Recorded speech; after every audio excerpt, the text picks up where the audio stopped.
మన ప్రభువును రక్షకుడైన యేసుక్రీస్తు నామములో మరి ఇమ్మోలజీ సంఘ బిడ్డలకి అలాగే ఆత్మీయ సహోదరి సహోదరులందరికీ కూడా మనకు వందనాలు తెలియజేస్తున్నాం. మరి ఉదయకాల సమయంలో మరి దేవుడు ఇచ్చిన మంచి సమయాన్ని బట్టి ఆయన నామమును మహిమపరుస్తూ గడిచిన కాలమంతా ఆయన ఇచ్చిన భద్రతను బట్టి కృపను బట్టి కాపుదలను బట్టి ఆయన నామమును స్తుతిస్తూ మరి ప్రార్థన చేసుకొని ఈ ఆరాధన మనం ప్రారంభించుకుందాం. మొదటి సోదరుడు స్టీఫెన్ ఉన్నాడు, ముందుకు వచ్చి ప్రార్థన చేస్తుండగా మనము ప్రార్థనతో ఈ యొక్క ఆరాధన ప్రారంభించుకుందాం. స్తోత్రం తండ్రి, నీకే వందనాలు. మహాపరిశుద్ధుడు గొప్ప దేవానికి పాదాలు వందనాలు చెల్లిస్తున్నాను. మహోన్నతుడు మహాగణుడు ప్రభు, అయ్యా ఉన్నతమైన స్థలంలో నివసించేవాడానికి పాదాలు వందనాలు ప్రభు. నీ పరిశుద్ధతను ప్రభు, అయ్యా ఉదయకాల సమయంలో నీ సన్నిధిలో ప్రభు మహిమపరుస్తున్నాను తండ్రి, నీకు వందనాలు. అయ్యా మాకు ఇచ్చిన ఆరోగ్యాన్ని బట్టి ప్రభు, మీ కృపలో మమ్మల్ని ప్రతిదినం జ్ఞాపకం చేసుకుంటున్నాను. గొప్ప విధానాన్ని బట్టి ప్రభావ నీ పాదాల చేతులు మొదలుపెడుతున్నాను తండ్రి, నీకు వందనాలు ప్రభావ. ఈ దినమంతా నీ సన్నిధిని అనుభవించే స్థితి మాకు దయచేయండి. అయ్యా మిమ్మల్ని కీర్తించి ఘనపరిచే స్థితి మాకు దయచేయండి దేవా, నీకు వందనాలు ప్రభావ. మీ వాక్యం ద్వారా మేము బలపడి అయ్యా దేవా, అయ్యా నీ ఎందుకు స్థిరపడే స్థితిని మాకు దయచేయమని అడుగుతున్నాను దేవా, నీకు వందనాలు ప్రభావ. మాలో నిశ్చయత దయచేయమని అడుగుతున్నాను తండ్రి, నీకు వందనాలు ప్రభావ. నీ సజీవమైన మాటల చేత ప్రభావ మమ్మల్ని బలపరిచి తండ్రి ఆయన నీ సన్నిధిని అనుభవించే స్థితిని మాకు దయచేయండి దేవా, నీకు వందనాలు ప్రభావ. నీ ఆత్మతో సత్యంతో ఆరాధించే స్థితిని మాకు నేర్పించమడుగుతున్నాను తండ్రి, నీకు వందనాలు ప్రభావ. పూర్ణ ఆత్మశక్తిని ప్రభావ మేము పొందుకునేలాగా తండ్రి మమ్మల్ని సిద్ధపరచమడుగుతున్నాం దేవా, నీకు వందనాలు. నీ ఆత్మ చేత ప్రభావం అభిషేకించమడుగుతున్నాం దేవా, నీకు వందనాలు చూపిస్తున్నాను ప్రభావ. నా తండ్రి ముఖ్యంగా ప్రభావ ఆయన మీ సేవకుని ప్రభావ మీ ముఖ దర్శనం చేత మీరు దర్శించమడుగుతున్నాను తండ్రి. మీ మాతో మాట్లాడి దేవా, నీకు వందనాలు ప్రభావ.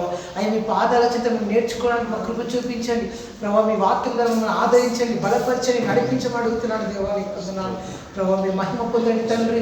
మీ వాక్యం మమ్మల్ని ఆదరిస్తుంది ప్రభావ, నీకు వందనాలు. మీరు మాతో మాట్లాడండి ప్రభావ. నీ సన్నిధిని అనుభవిస్తుంది మాకు దయచేయండి దేవా ప్రభావ. ఈ కార్యం ప్రభావ అయ్యా మొదలుపెడుతుండగా దేవా, అయ్యా మీ దేవదత్తులకు ఆదర చేత నింపమడుగుతున్నాను తండ్రి, నీకు వందనాలు. మీరు మహిమ పొందండి ప్రభావ నా తండ్రి. అయ్యా అంతం వరకు ప్రభావ అయ్యా నా తండ్రి మీ సన్నిధిని ప్రభావ ఇక్కడ ఉంచమడుగుతున్నాను దేవా, నీకు వందనాలు నా తండ్రి.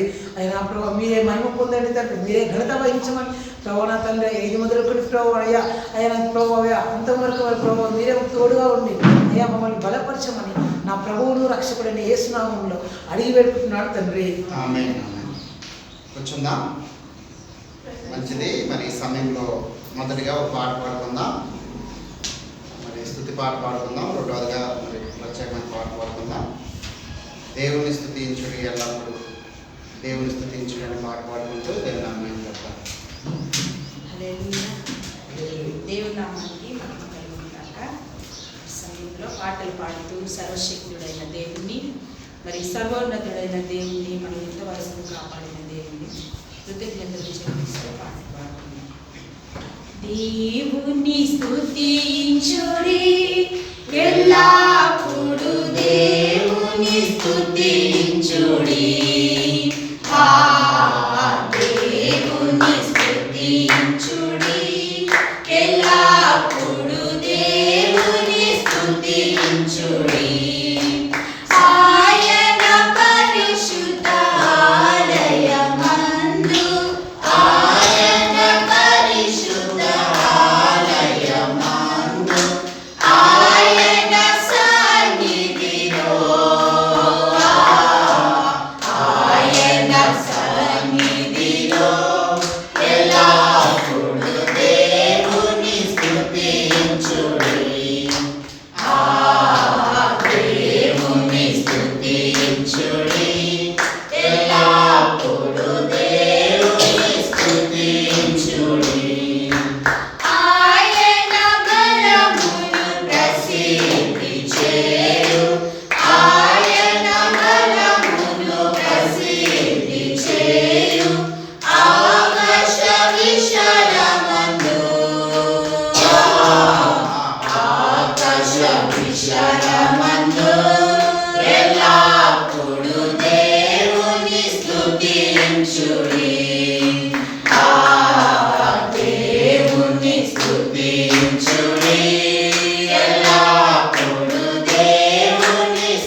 స్తుతించుడి ఎల్లప్పుడూ దేవుని స్తుతించుడి తంబురతోను నాట్యముతోను తంబురతోను నాట్యముతోను కంఠి వాయిద్యములతో కంఠి వాయిద్యములతో ఎల్లప్పుడూ దేవుని స్తుతించుడి దేవుని స్తుతించుడి ఎల్లప్పుడూ దేవుని స్తుతించుడి పిల్లన ద్రోవులు చల్లగనూది పిల్లన ద్రోవులు చల్లగనూది ఎల్ల ప్రజలు చేరి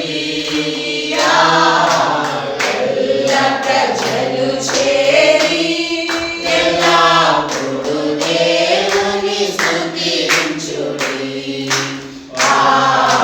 దేవుని స్తుతించుడి ఎల్లప్పుడూ దేవుని స్తుతించుడి రోగుతలములతో ఆయన స్తుతించుడి రోగుతలములతో ఆయన స్తుతించుడి గంభీర తాళముతో గంభీర తాళముతో ఎల్లప్పుడూ దేవుని స్తుతించుడి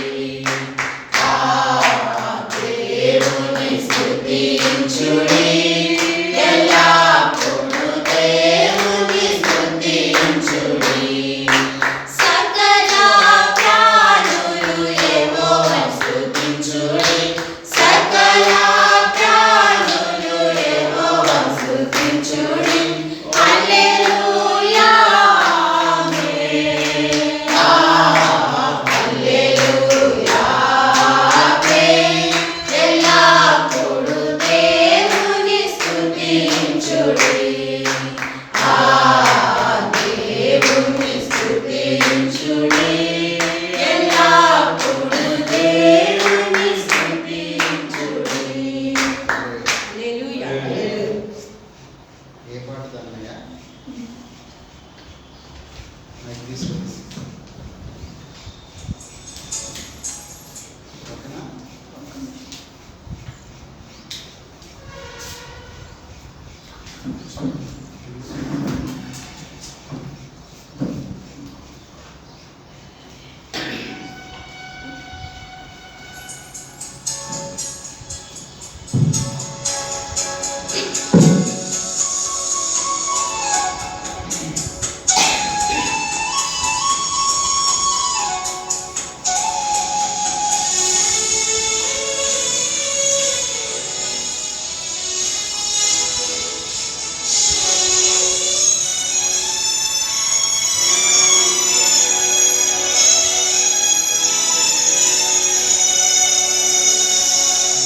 ఏ పాటిదాననయా నన్నింతగా హెచ్చించుటకు నేనెంతటి దాననయా నాపై కృప చూపుటకు ఏ పాటిదాననయా నన్నింతగా హెచ్చించుటకు నేనెంతటి దాననయా నాపై కృప చూపుటకు నా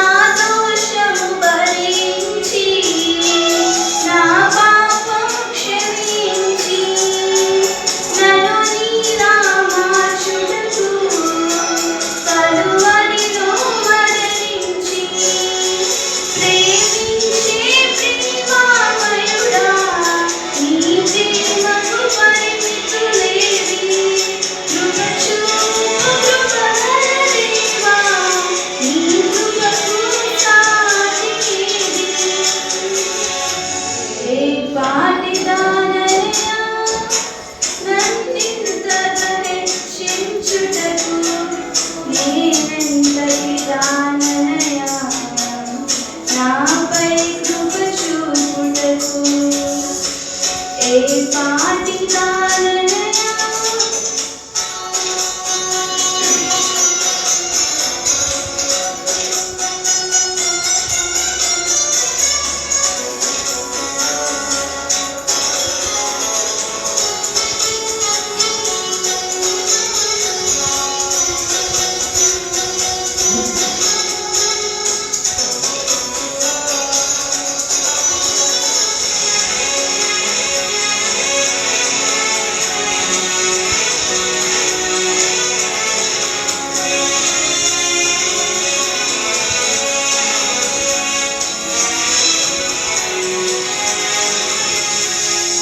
కష్టాల కడలిలో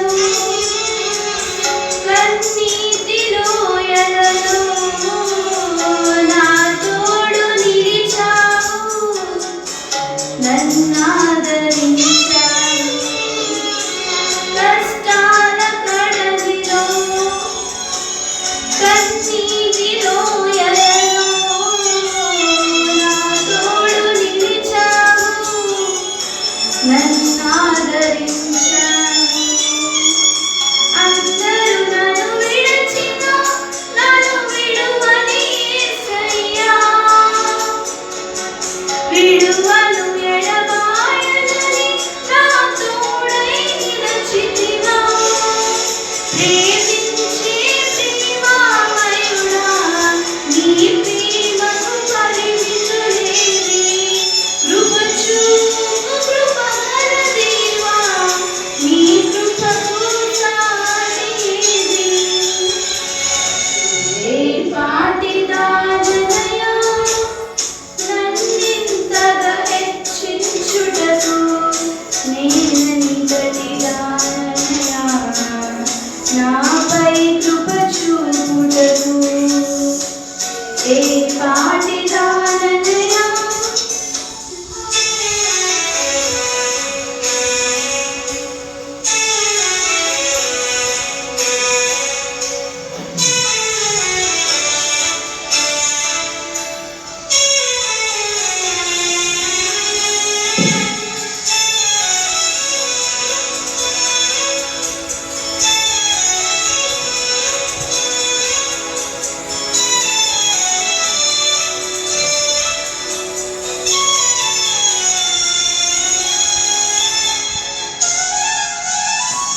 మంచిది. ఈ సమయం మనం దేవుణ్ణి ఆరాధిద్దాం.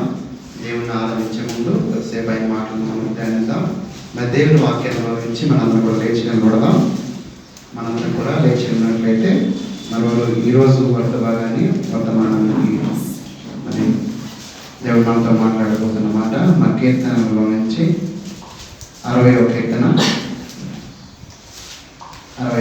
మనం చదువుకుందాం. మధ్యలో సాల్మన్ రాజు గారు ఉన్నారు.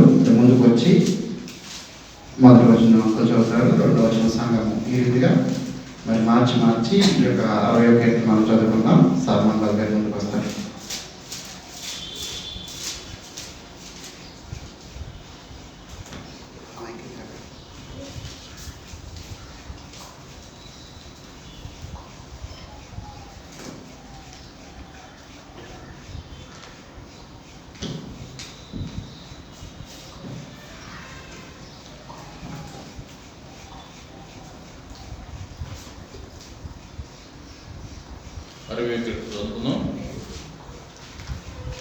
దేవా, మమ్మ విడనాడి ఉన్నావు, మమ్మ చెదరగొట్టి ఉన్నావు. నీవు కోపపడితివి, మమ్మ మరలా బాగు చేయి. నీవు దేశమును కల్పింపజేస్తున్నావు, దాన్ని మొదలు చేస్తున్నావు. అది వంచుచున్నది, అది పడిపోయిన చోటు బాగు చేయి. నీ ప్రజలకు నీవు కఠిన కార్యములు చేసితివి, తూలునట్లు చేయి మద్యమును మాకు త్రాగించితివి. సత్యము నిమిత్తము ఎత్తుపట్టుటకై నీ యందు భయభక్తులవారికి నీవు ప్రతిష్ఠించుచున్నావు. నీ ప్రియులు విమోచింపబడినట్లు నీ కుడి చేత నన్ను రక్షించిన కృతరమిము. నేను ప్రహసించెదను, షెకెమును పంచుకొనెదను, సుక్కోతులోయను ఒలిపించెదను. గిలాదు నాది, మనస్సే నాది, ఎఫ్రాయిము నాకు శిరస్త్రాణము, యూదా నా రాజదండము. మోయాబు అనే కానాను కడుపడలను, ఎదోమీయుల నా చెప్పు విసిరివేయుదును, ఫిలిష్తీయుల నన్ను చూచులారణ చేయుము.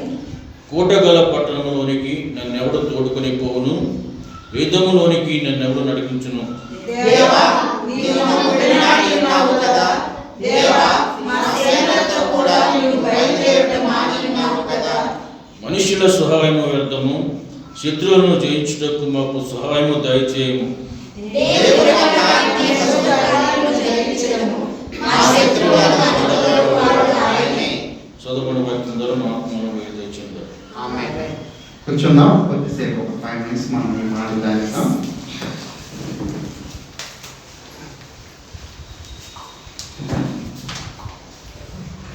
దేవుని నామానికి మహిమ కలుగును గాక. హల్లెలూయా, హల్లెలూయా. దేవుడిచ్చిన ఈ గొప్ప శుభదినాన్ని బట్టి దేవునికి వందనాలు తెలియపరుస్తున్నాం. మరి అదేవిధంగా ఇమానుయేల్ సంఘ బిడ్డలకు మరి లైవ్లో వీక్షిస్తున్నా మరి ప్రతి సహోదరికి నా ప్రత్యేకమైన వందనాలు తెలియపరుస్తున్నా. దేవుణ్ణి ఆరాధించుకునే ముందు మరి 60వ కీర్తనని మనం ధ్యానం చేసుకుంటున్నాం.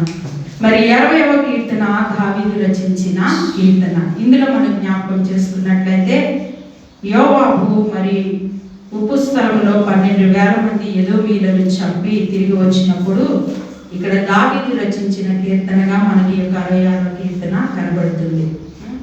మరి ఇందులో మనం ఈ యొక్క యోవాబు గురించి మనం జ్ఞాపకం చేసుకుంటే ఇతను మరి దావీదు యొక్క అక్క కొడుకు సెరూయా యొక్క కుమారుడు యోవాబు. అయితే 8 మంది వారు అన్నదమ్ములు ఉంటుండగా 9వ సంతానంగా సెరూయా మనకు కనపడుతుంది. కానీ ఇది మనం బైబిల్లో ఎక్కువ చదివితే ఆ పేరు మనం జ్ఞాపకం చేసుకోగలుగుతాం, దావీదు గారి యొక్క అక్క. అయితే ఇక్కడ మనం జ్ఞాపకం చేసుకుంటే 12,000 మంది ఎదోమీయులను హతం చేసి మరి నిజంగా దావీదుకి కుడిభుజముగా ఈ యొక్క యోవాబుని మనం చూడవచ్చు. మరి జయించి వచ్చినప్పుడు మరి ఇక్కడ దావీదు రాస్తున్న కీర్తన ఏమంటున్నాడంటే, దేవా, మమ్ము విడనాడి ఉన్నావు, మమ్ము చెదరగొట్టి ఉన్నావు. నీవు కోపపడితివి, మమ్ము మరలా బాగు చేయము. నీవు దేశమును కంపింపజేసి ఉన్నావు, దాన్ని బద్దలు చేసి ఉన్నావు. అది వణుకుచున్నది, అది పడిపోయిన చోటులు బాగు చేయము. హల్లెలూయా. దేవా, మమ్మను విడనాడి ఉన్నావు. నిజమే కదా. ప్రస్తుత దినాల్లో మనం కూడా అదే అనుకుంటూ ఉంటాం. దేవా, మమ్మల్ని విడిచిపెట్టేశావు, దయతో మమ్మల్ని కరుణించండి, ఈ పరిస్థితుల నుండి మమ్మలను బయటికి తీసుకురండి ప్రభువా అని నిత్యము కూడా ఇంచుమించు 5-6 నెలల నుండి మనం గోజాడుతూనే ఉన్నాం. అంటే ఈ ఉగ్రత, ఈ కరోనా తెగులు అనే ఉగ్రత మన దేశం మీదకి రాకముందు నుంచే మనం ప్రార్థన చేస్తున్నాం. ఏ దేశానికైతే వ్యాపించిందో, మొదట ఏ దేశంలో గుర్తింపబడిందో అప్పటి నుంచి కూడా దేవునికి మనం మొరపెడుతూనే ఉన్నాము కదా. ఇక్కడ కూడా దావీదు అదే అంటున్నాడు, దేవా మమ్మను విడనాడి ఉన్నావు. నిజంగా దేవుడు మనల్ని ఒక్కసారి విడిచిపెడితే మన జీవితాలు ఎలా ఉంటాయో అనేది ప్రస్తుత దినాల్లో మనం చూస్తూ ఉన్నాం. గడిచిన దినాల్లో లేదా గ్రంథాలలో చూసాము, లేదా హిస్టరీలో చూసాము, లేదా ధర్మశాస్త్రంలో ఆయన ఉగ్రత ఎలా ఉంటుందో, ప్రజల మీదకి ఎలా వచ్చిందో మనం చూసాము. అంటే చూడటం అంటే విన్నాం, మన పితరుల గురించి మనం విన్నాం. కానీ ఈ యొక్క 2020 సంవత్సరంలో మనం ఏం చేస్తున్నాం అంటే ప్రత్యక్షంగా అట్టి ఉగ్రత దినాలను దేవుడు మనల్ని ఒక్కసారి చెయ్యి విడిచిపెడితే ఎలా ఉంటుందో అంటే ఇక్కడ మనం గమనించాల్సింది, దేవుడు తలుచుకుంటే ఆయన ముందు ఏది కూడా నిలువలేదని వాక్యం సెలవిస్తుంది. అలాంటి భయంకరమైన దినాలను మనం చూస్తూ ఉన్నాం. ఆ సమయంలో ఇక్కడ దావీదు అంటున్నాడు కదా, నీవు కోపపడితివి అయినా మమ్మలను బాగు చేయము అంటున్నాడు. నీవు దేశమును కప్పింపజేసి ఉన్నావు కానీ దానిని బద్దలు చేసి ఉన్నావు కానీ దాన్ని బాగు చేయము అంటున్నాడు. నిజంగా ఇక్కడ ప్రతి ఒక్క మనిషి మనము గనక మన జీవితాలు బాగుపరచబడితే, మన జీవితాలు నీతిమంతంగా మార్చబడితే ఆటోమేటిక్గా దేవుడు ఏం చేస్తాడంటే దేశం మీదకి వచ్చే ఉగ్రత నుండి తప్పిస్తాడు. అందుకనే కదా 2వ దినవృత్తాంతంలో 7వ అధ్యాయము 14వ వచనము, ప్రతి ఒక్కరు సేవకులేంటి విశ్వాసులేంటి మాట పలుకుచున్నారు. నేనైతే ఈ యొక్క లాక్డౌన్లో నా పిల్లలకి రోజు వాక్యాలు నేర్పిస్తూ ఉన్నాను. అందులో ఇది కూడా మొదటి వాక్యం. 2వ దినవృత్తాంతంలో 7వ అధ్యాయము 14వ వచనంలో ఉన్న వాక్యం వాడికి బట్టి ఇచ్చేస్తాను అన్నమాట. ఎందుకంటే ఆ వాక్యం వారు నేర్చుకోవాలి. అది నేర్చుకున్నప్పుడు వారు ప్రార్థన చేయగలుగుతారు. వారు పాపమును విడిచిపెట్టారు. నా పేరు పెట్టబడిన నా జనులు తమ్మును తాము తగ్గించుకొని ప్రార్థన చేసి నన్ను వెతకి తమ చెడు మార్గమును విడిచినప్పుడు ఆకాశమందున్న దేవుడు అంట వారి పాపమును క్షమించి ఏం చేస్తాడు, వారి దేశంను స్వస్థపరుస్తాడని సెలవిస్తున్నారు. మరి మీరు ఎంతవరకు ఈ మాటలు నేర్చుకుంటున్నారో, ప్రార్థన చేస్తున్నారో మాకైతే తెలియదు. కానీ దేవుని వాక్యాన్ని ఉచ్చరిస్తూ మనం ప్రార్థన చేసినప్పుడు మనము క్షమించుకుంటూ దేవుని సన్నిధిలో ప్రతి పాపాన్ని విడిచిపెట్టి ప్రార్థన చేస్తున్నప్పుడు దేవుని యొక్క కనికరం అంట మన దగ్గరకు వస్తుంది. మన దేశాన్ని బాగు చేస్తాడు. ఎప్పుడైతే మన జీవితము బాగుపడద్దో ఆ యొక్క మాటలు అదే ఉన్నది, మీ పాపమును విడిచి మీ చెడు నడతను విడిచినప్పుడు మీ దేశాన్ని స్వస్థపరుస్తారు. అంటే మనిషి యొక్క పాపము నుండి విడుదల పొందాలి. మనిషి తన పాపాన్ని ఒప్పుకోవాలి, అతిక్రమాలు ఒప్పుకోవాలి. అప్పుడే దేనికున్నదంట మన ప్రాంతానికి కానీ, మన కుటుంబానికి కానీ, మన దేశానికి కానీ, ఈ మానవాళికి కానీ రక్షణ అనేది దేవుడు ఇస్తాడు, స్వస్థత అనేది ఇస్తాడు. మనిషి మారకుండా నా దేశాన్ని బాగు చేయండి. మనిషి ఆత్మీయంగా లేకుండా పరిస్థితులు మారిపోవాలని నువ్వు కోరుకుంటున్నావా?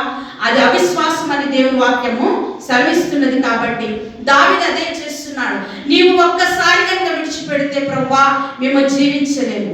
నీవు ఒక్కసారి ఉగ్రత వస్తే మేము తట్టుకోలేము. దయతో మమ్మల్ని బాగు చేయని ఆయన మొరపెడుతున్నాడు. ప్రియా దేవుని బిడ్డలారా, మనం కూడా మన జీవితంలో ప్రతి సమయంలో కూడా మనల్ని మనం తగ్గించుకొని ప్రార్థన చేయాలని, దేవుణ్ణి అడగాలని ఇక్కడ సెలవిస్తున్నాడు. దేవా మమ్మల్ని విడనాడి ఉన్నావు, నిజమే. మనల్ని విడిచిపెట్టకుండా ఉండాలంటే నిత్యము కూడా మన మనస్సు దేవుని మీద ఆధారపడాలని ఇక్కడ ఈ అధ్యాయంలన్నింటిలో చూస్తే తన మీదకి వచ్చిన శత్రువుల గురించి మాట్లాడుతున్నాడు. వారిని విసిరివేయము, వారిని హతమార్చమని ఇక్కడ ఎదోమీయుల గురించి, మోయాబీల గురించి, ఫిలిస్తీయుల గురించి ఇవన్నీ మాట్లాడుతూ చివరిగా 11-12 వచనాల్లో ఉంటారు కదా, మనుష్యుల సహాయము వ్యర్థము, హల్లెలూయా. శత్రువులను జయించుటకు మాకు సహాయము దయచేయము, హల్లెలూయా. నిజంగానే కదా దావీదు ఇక్కడ ఎందుకు ఈ మాట అంటున్నాడంటే, దావీదు దగ్గర సైన్యం ఉన్నది. దావీదు గొప్పగా యుద్ధము చేయగలిగిన వాడు. దావీదుకి నిత్యము యోవాబు మనకు ప్రత్యక్షంగా ఆయన శక్తి కనబడదు, కానీ దావీదుకి వెన్నుముకలాగా వెనకాలండి యుద్ధము చేయగలిగిన వాడు ఈ యొక్క యోవాబు. అయినప్పుడు కూడా ఇక్కడ ఏమంటున్నాడు, అంత శక్తివంతమైన సైన్యము దావీదు కలిగి నమ్ముకొనుట వ్యర్థము వ్యర్థము వ్యర్థము. హల్లెలూయా. ఎవరైనా నమ్ముతున్నారా ఇంకా మనుషుల్ని? ఇంకా మనుషుల్ని ఆశ్రయిస్తున్నారా? మనుషుల సహాయం కోరుకుంటున్నామా? అయితే అది వ్యర్థమని దేవుడు దావీదు ద్వారా మనతో మాట్లాడుతున్నాడు. మనుష్యులను ఆశ్రయించుట వ్యర్థము. లేదా అధికారులు ఈ దినంలో మనం చూస్తే ఎందుకు నా మాట అంటున్నాడంటే, ఈ దినములో మనుష్యులైన వారు, అధికారులు అయిన వారు ఎవ్వరు కూడా ఈ కరోనా తెగుల్ని ఆపలేకపోతున్నారు కదా. ధనము ఆపలేకపోతుంది, అధికారం అగ్రరాజ్యాలు కూడా దీన్ని ఆపలేకపోతున్నాయి. అందుకే ఇక్కడ అంటున్నాడు, శత్రువులను జయించుటకు మాకు సహాయం దయచేయము. హల్లెలూయా. అప్పుడు దావీదు మీదకి ఎదోమీలు వచ్చారు, మోయాబీలు వచ్చారు, ఫిలిస్తీన్లు వచ్చారు, అనేక జాతుల వారు మూకుమ్మడిగా ఆయన మీద దాడి చేశారు. 12,000 మంది వచ్చారంట. అయినప్పుడు కూడా దావీదు భయపడకుండా దేవుని యొక్క శక్తి మీద ఆధారపడుతున్నారు. ఈయన కూడా ఇంకా రాజ్యాల యొక్క సహకారం తీసుకోలేదు, కానీ దేవుని బలం మీద ఆధారపడుతున్నారు. ప్రియా దేవుని బిడ్డలారా, ఒకసారి మనం గ్రహించుకుందాము. శత్రువులను, ఈనాడు మనకు శత్రువు ఈ చుట్టుపక్కల రాజ్యాలు కాదు, కానీ ఒకడే ఒకడు అపవాది, లేదా ప్రస్తుతం మనం అనుభవిస్తున్నదే మనకు శత్రువు. నీకు దేవుని నుండి ఏది నిన్ను దూరం చేస్తున్నదో అదే శత్రువు. దేవుని నుండి నిన్ను ఏది బలహీనపరుస్తున్నదో, ప్రస్తుత దినంలో మనం ఏది అనుభవిస్తున్నామో అదే శత్రువుగా భావించి, దేవా నీవు నాకు సహాయం దయచేయము అని అడిగినప్పుడు దేవుడు తప్పకుండా మనకు సహాయం చేస్తాడు అని వాక్యం సెలవిస్తున్నది. కాబట్టి దేవుని మీద ఆధారపడటం నేర్చుకున్నాం. దేవుని మీద ఆధారపడితే నిన్ను చక్కగా పోషిస్తాడు, రక్షిస్తాడు. ఆపద దినమందు తన పర్ణశాలగా అంట మళ్ళీ ఏం చేస్తాడు? ఆయన దాచి పెడతాడంట, దాచి పెడతాడు. అబ్బా, ఎవరు దాస్తారండి? ఈరోజు మనం తల్లిదండ్రులుగా ఉన్న బిడ్డల్ని దాయలేకపోతున్నాం. ఈ లోకంలో ఎవరు కూడా ఎవరిని దాచిపెట్టలేరు, కానీ దేవుడు ఒక్కడే కదా మళ్ళీ ఆపత్కాలంలో దాచిపెట్టే దేవుడు, భద్రపరిచే దేవుడు. కాబట్టి నీ మనస్సు ఆయన మీద ఉండాలి, కానీ మనుషుల సహాయం కొరకు లేదా దేశముల సహాయం కొరకు మనం పరిగెడితే ఏది కూడా సాధించలేము. అందుకే ఇక్కడ దావీదు అంత గొప్ప సైన్యం ఉండి, అంత యుద్ధము చేయగలిగిన శక్తి ఉండి, ఒక గొప్ప బలవంతుడైన గొల్యాతును చంపిన శక్తి ఉన్న దావీదే, దేవా ఈ శత్రువును జయించినట్టు నాకు సహాయము దయచేయమంటాడు. మనలో ఏ బలాలు లేవు కదా, అయినప్పుడు కూడా మనం దేవుని మీద ఆధారపడలేని పరిస్థితిలో ఉన్నాం. ఈ దినాన ఈ వాక్యం ఉంటున్న ప్రియ సహోదరులారా, ఈ మాటను మీరు జ్ఞాపకం చేసుకొని అన్ని సమయాలలో దేవుని మీద ఆధారపడటం నేర్చుకుందాం. ఆయన సహాయము మనము అర్థించడం నేర్చుకుందాం. చివరిగా చూస్తే, దేవుని వల్ల మేము శూర కార్యములు జరిగించదము. హల్లెలూయా. నమ్మకముతో అంటున్నాడు. ఆయన జీవితంలో ఎన్నో శూర కార్యాలు దేవుని సహాయం వల్ల చూశాడు. ప్రతిసారి ఏమంటాడంటే, యుద్ధము యెహోవాది, యుద్ధము యెహోవాది. అవును, మనకు వస్తున్న ప్రతి సమస్యలో యుద్ధము చేసేది ఆయన. నువ్వు బలహీన పడిపోయి దేవుని సన్నిధికి దూరం అయితే ఇంకా నీకు ఎలా బలము లేదా ఆయన శూరకార్యం మనం ఎలా చూడగలుగుతాం? ఆయన అంటున్నాడు, ఎప్పుడు బలహీనులమో మనం అప్పుడే బలవంతులం అంట. అది ఆ బలం ఎక్కడంటే దేవుని నుండి మనం పొందుకోగలుగుతాం. మా శత్రువులను అణగద్రొక్కువాడు ఆయనే. ఈ లోకంలో వస్తున్న ఏ తెగులైనా, ఏ రోగాలైనా, ఏ వ్యాధులైనా, ఏ ఉగ్రతలైనా కూడా అణగద్రొక్కేది దేవుడే. హల్లెలూయా. నిజంగా అంత శక్తివంతుడైన దేవుని నేను కలిగి ఉన్నామే. ఇంకా చింతిస్తూ, ఇంకా దిగాలు పడుతూ ఈ లోకం మీద ఆధారపడి బ్రతుకుతుంటే ఈ ఉగ్రత దినాల్లో నిత్యరాజ్యానికి చేరుకోలేం మనం. కాబట్టి మనం జ్ఞాపకం చేసుకున్న దావీదు ద్వారా మంచి మాటలు మాట్లాడుతున్నాడు. దేశాన్ని విడనాడుతున్న సమయంలో, దేవా నాకు సహాయం వచ్చే, నీ ఉగ్రతను తప్పించని మనం ప్రార్థన చేసినప్పుడు దేవుడు తప్పకుండా సహాయం చేస్తాడు. కాబట్టి ఈ సమయంలో కొద్ది నిమిషాలు దేవాది దేవుని ఆరాధించుకున్నాం. 5 మాసములు మనల్ని భద్రపరిచాడు, ఎన్నో మేలులు చేశాడు కదా, ఎన్నో ఉపకారాలు చేశాడు. భయంకరమైన అనేక లక్షల మంది చనిపోయిన లిస్ట్ లో నీ పేరు పెట్టలేదు. ఇంకేం కావాలమ్మా నీకు మేలు? ఏమి చేశాడని మందిరానికి రావాలని మాట్లాడే జనులు అనేక మంది ఉన్నారు, కానీ మరణించిన వారి లిస్ట్ లో నీ పేరు, నా పేరు పెట్టలేదు. నువ్వు గ్రహిస్తున్నావా? ఇంకా నీవు పరలోకంలో రాజ్యంలో ఉండి ఆయన కుడి పార్శ్వమున ఉండి నువ్వు ఆనందించాలని నీ పేరు ఇంకా జీవ గ్రంథంలో లిఖించాడు, సజీవుల లిస్ట్ లో ఉంచాడు. ఒకసారి ఆయన ప్రేమను ఆత్మీయ నేత్రాలతో చూస్తున్నావా, లేదా శరీర నేత్రాలతో చూస్తూనే ఉన్నావా? మన నేత్రాలు తెరుచుకుందాం. కమ్మబడిన అంధత్వాన్ని తొలగించుకుందాం. అంధత్వము ఉంటే మనం ఏది చూడలేము. ఈ లోక సంబంధమైన అంధత్వము నీ కన్నులను కప్పి ఉంటే తెరుచుకుందాం. ఆత్మీయ నేత్రాలు వెలిగించబడి దేవుని శూర కార్యాలు దావీదు ఎలా చూశాడు, మనం కూడా అలా చూసి దేవుని సహాయం కోరుకుందాం.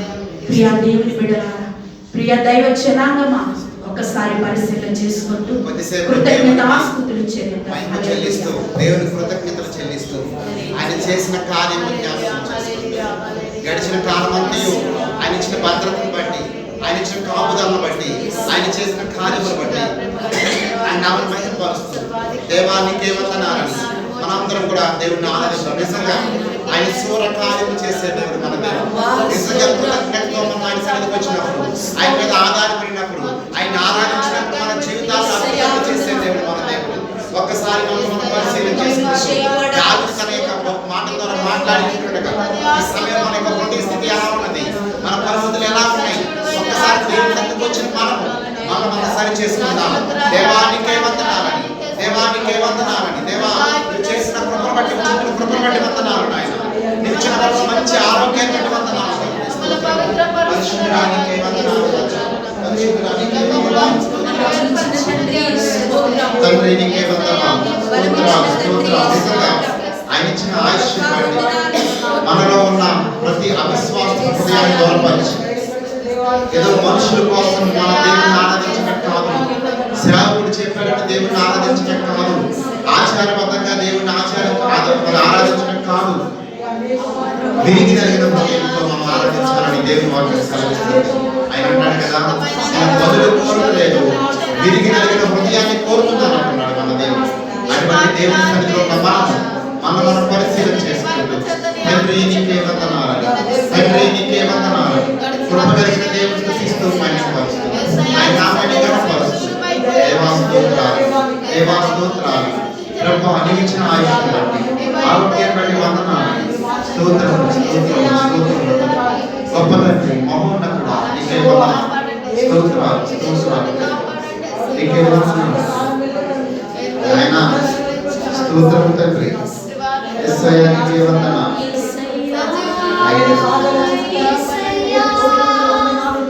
యేసయ్యా, యేసయ్యా, యేసయ్యా, యేసయ్యా, యేసయ్యా, యేసయ్యా. నిన్నే నిన్నే కొలుతునయ్యా, నీవే నీవే నా రాజువయ్యా. నిన్నే నిన్నే కొలుతునయ్యా, నీవే నీవే నా రాజువయ్యా. యేసయ్యా, యేసయ్యా, యేసయ్యా, యేసయ్యా, యేసయ్యా, యేసయ్యా, యేసయ్యా, యేసయ్యా, యేసయ్యా, యేసయ్యా, యేసయ్యా, యేసయ్యా, యేసయ్యా. కొండలలో, లోయలలో, అడవులలో, ఎడారులలో, కొండలలో, లోయలలో, అడవులలో, ఎడారులలో నన్ను గమనించినావా, నన్ను నడిపించినావా, నన్ను గమనించినావా, మమ్మల్ని గమనించిన దేవుడు, నడిపించిన దేవుడు. యేసయ్యా, యేసయ్యా, యేసయ్యా, యేసయ్యా. నిన్నే నిన్నే కొలుతునయ్యా,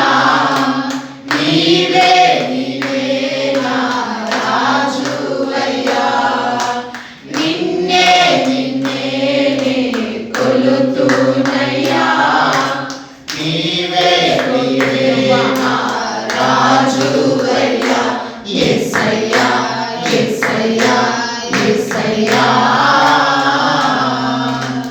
ఆత్మీయులే నన్ను అవమానించగా అన్యులే నన్ను అపహసించగా ఆత్మీయులే నన్ను అవమానించగా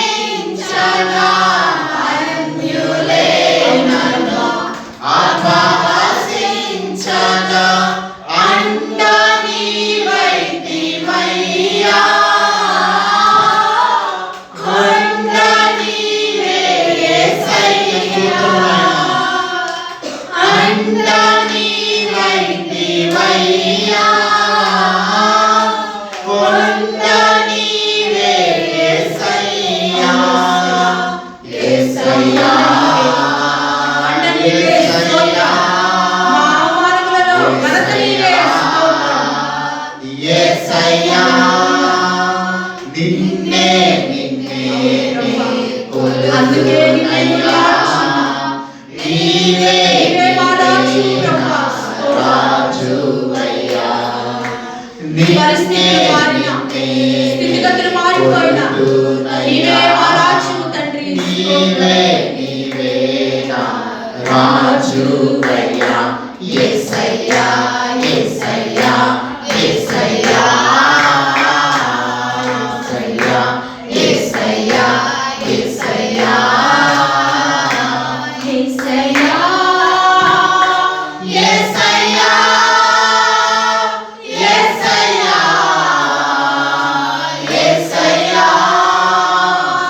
యేసయ్యా యేసయ్యా యేసయ్యా యేసయ్యా స్తోత్రం నాయనా నిజముగా నువ్వు ఎక్కడో ఉన్నావు ప్రభువా మమ్మల్ని జ్ఞాపకం చేసుకున్నావు నాయన నిన్ను ఎరుగని స్థితిలో మమ్మల్ని ప్రభు ఎన్నుకున్నవాడా నీకే వందనాలు తండ్రి.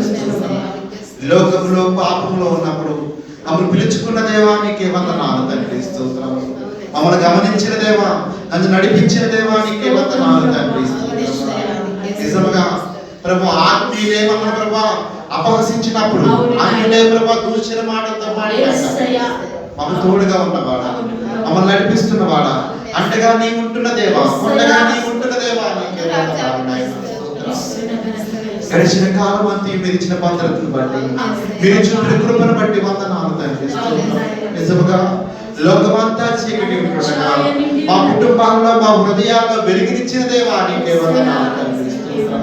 నాయన పరిశుద్ధుడా నీకే వందనాలు స్తోత్రము తండ్రి స్తోత్రము స్తోత్రము తండ్రి గొప్ప తండ్రి నిన్ను స్తుతిస్తున్నాం నిన్ను మహిమపరుస్తున్నాం నిన్ను ఘనపరుస్తున్నాము తండ్రి నీకే వందనాలు. ఈ ఉదయకాల సమయం మేము ఈ రీతిగా ఆరాధిస్తున్నామంటే నీ నామాన్ని మహిమపరుస్తున్నామంటే మా గొప్పతనము కానీ మా మంచితనము కానీ మా తలాంతులు కానీ కాదు కానీ ప్రభువా కేవలం నీ కృప చేత నీ కృప చేత మాత్రమే నేను నిన్ను ఆరాధించే ధన్యత మాకు ఇచ్చావు తండ్రి గొప్ప దేవానికి స్తుతిస్తున్నాం నిన్ను మహిమపరుస్తున్నాం తండ్రి నీకే వందనాలు మరణ ఛాయలు వెలిసిన నీ ప్రేమ నలిగిన బ్రతుకులో కురిసిన నీ కృప మరణ ఛాయలో వెలిసిన నీ ప్రేమ నలిగిన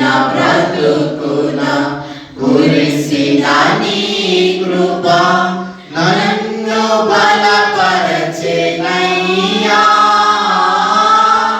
నిన్నే గణపరతునయ్యా నన్ను బలపరచెనయ్యా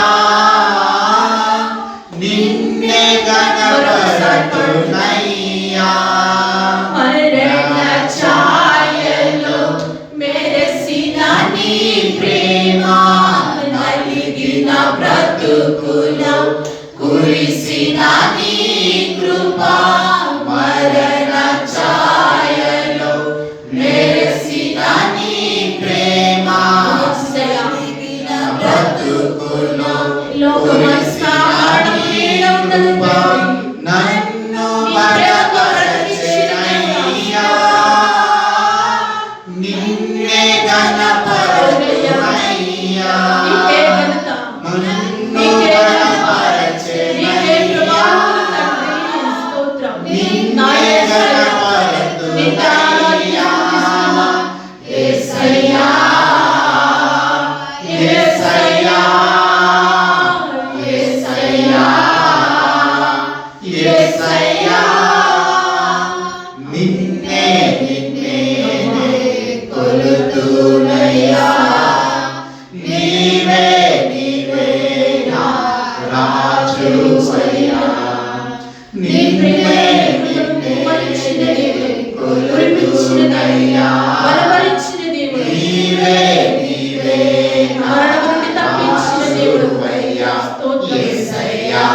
యేసయ్యా నీకే వందనాలు.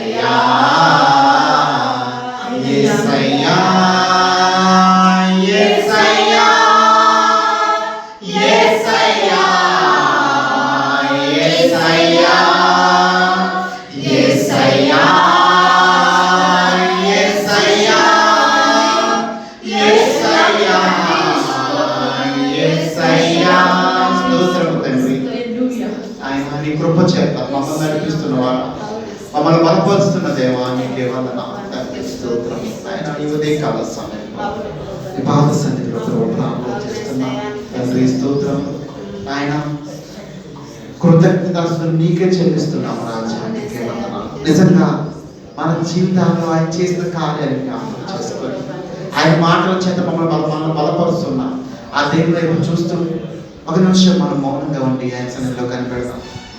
దేవుడు మనతో మాట్లాడతానికి ఇష్టపడుతుండగా విరిగి నలిగిన హృదయంతో ఆయన వైపు చూస్తూ లోకంలో ఉన్న ప్రతి చెడాలోచనను మనం దూరపరచుకొని పవిత్ర హృదయంతో పరిశుద్ధ హృదయంతో ఆయన వైపు చూస్తాం.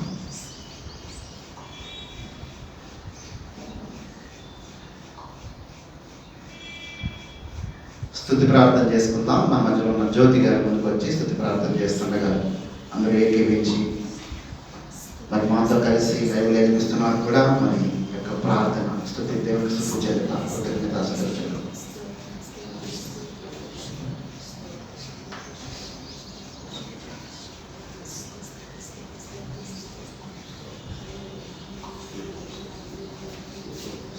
స్తుతి స్తుతి స్తుతి స్తోత్రాలు తండ్రి. వందనాలు తండ్రి. పరలోకమందున నా తండ్రి ఈ పాదాలకి వందనాలు స్తుతులు స్తోత్రాలు తండ్రి. గొప్ప దేవ, అద్భుతకరణ, ఆశ్చర్యకరణ, పిలిస్తే పలికే నా దేవ మీకే వందనాలు స్తుతులు స్తోత్రాలు తండ్రి. ఆదరించి అంతవరకు ఉండి నడిపిస్తున్న నా దేవ మీకే వందనాలు తండ్రి. మమ్మల్ని పుట్టించిన మా దేవ మీకే వందనాలు తండ్రి. నాయన ఇప్పటి వరకు నాయన మమ్మల్ని నాయన సజీవ లెక్కలో ఉంచినందుకు మీకే వందనాలు స్తుతులు స్తోత్రాలు తండ్రి. దేవా మేము నాయన తండ్రి ఎక్కడో నశించిపోయే వాళ్ళం నాయన, మమ్మల్ని నాయన లేవనెత్తిన దేవా మరి నాయన మీ సన్నిధానంలో నాయన ఒక చిన్న మందగా నాయన తండ్రి కూడుకొని నాయన తండ్రి ప్రార్థించే భాగ్యాన్ని మా అందరికి ఇచ్చినందుకు మీకు వందనాలు దేవా. మరి ఇంటి బాధ్యత నాయన లేకుండా ఎంతో మంది దేవా ఈ దేశంలో నాయన నశిస్తున్నారు దేవా. అట్టి బిడ్డల మీద నాయన మీరు జ్ఞాపకం చేసుకోండి దేవా. దేవా బిడ్డలైన నాయన తండ్రి మీ కొరకు ప్రార్థించి బిడ్డలుగా నాయన మార్చుకోమని నాయన నాయన మీ పాదాలు పట్టుకొని మేము అడుగుతున్నాను దేవా. మరి కరోనా వైరస్ వల్ల నాయన ఎంతో మంది నాయన ఎన్నో కుటుంబాలు నాయన తండ్రి మరణించి దేవా తండ్రి నాయన కుటుంబాలలో నైనా నెమ్మది లేకుండా బాధపడుతూ ఉన్న కుటుంబాలకు దేవా మీరు మాత్రమే దేవా ఆదరణ ఇచ్చిన దేవా మీకే వందనాలు దేవా.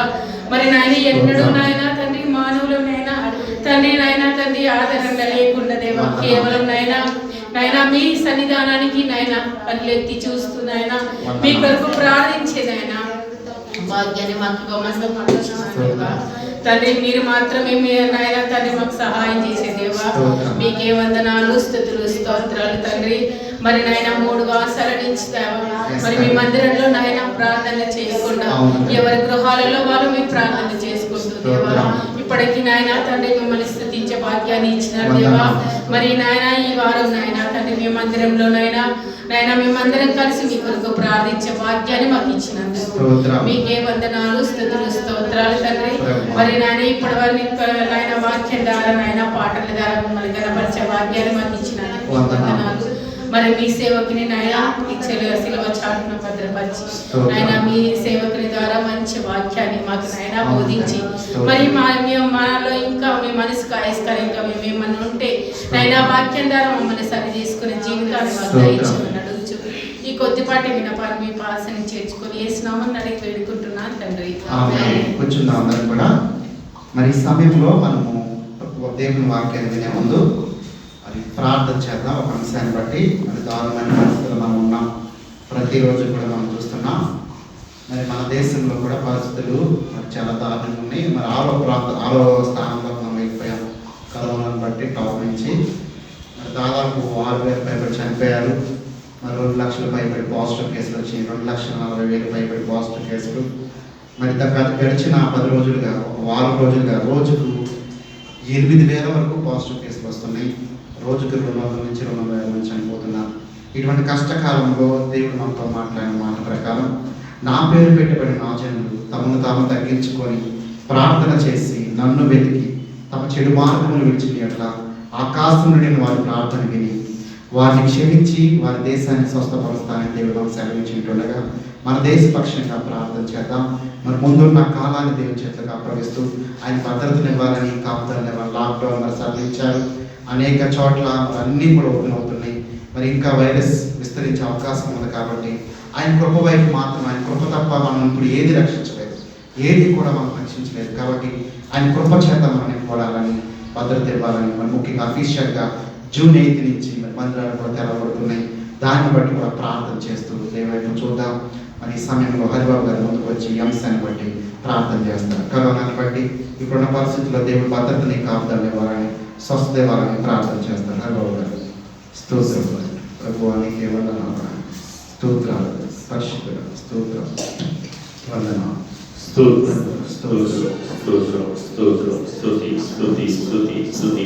పరిశుద్ధుడా పరిశుద్ధుడా పరిశుద్ధుడా వివేక దూతలతో నేను స్తుతిస్తున్నావు నా తండ్రి, నా రాజా. అయా నీ ఆనువాసంలో మమ్మల్ని చేర్చుకున్నావు నాయన. నీ ప్రేమని ఎంతో మాకు భద్రతని తోడించి మమ్మల్ని 6వ మాసం చూసే భాగ్యం మాకు ఇచ్చేయడం నా తండ్రి. నీ సన్నిధిలో కూడుకొని మేము కొద్దిమందిగా అయా గడిచిన 3 మాసంలో నా తండ్రి ఎంతో ఇబ్బందుల్లో, ఇరుకుల్లో, ఎన్నో నా తండ్రి దేవా అవతోకల్లో నా ప్రభా, ఎన్నో శ్రమంలో నాయన తండ్రి ఎంతో మంది నశించిపోతున్నారు నాయన. నా ప్రభా నీ ఉగ్రతని చల్లార్చి మమ్మల్ని నీ కాపుదల్లో, నీ భద్రతలో ఉంచి అయా ఈ సమయాన్ని మాకు ఇచ్చిన వాడా నీకు వేలాది స్తోత్రాలు తండ్రి దేవా.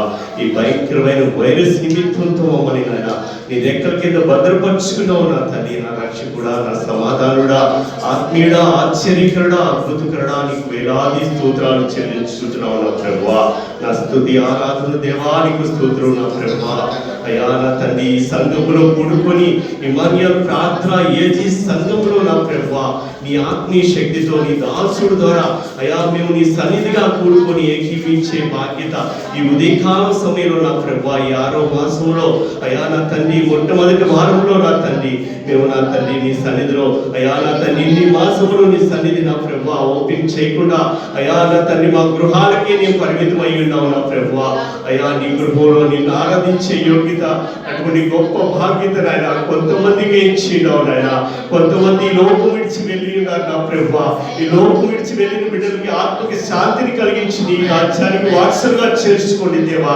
వారి తప్పులు క్షమించండి తండ్రి దేవా. నా తండ్రి వారు ఏ తప్పులు చేసినారో, ఏ అపవిత్రం చేసినారో నా ప్రభువా ఎటువంటి స్థితికి గురయ్యండి నీ లోకానికి చేరే భాగ్యం వారికి అనుగ్రహించింది, వారిని క్షమించి నా ప్రభువా.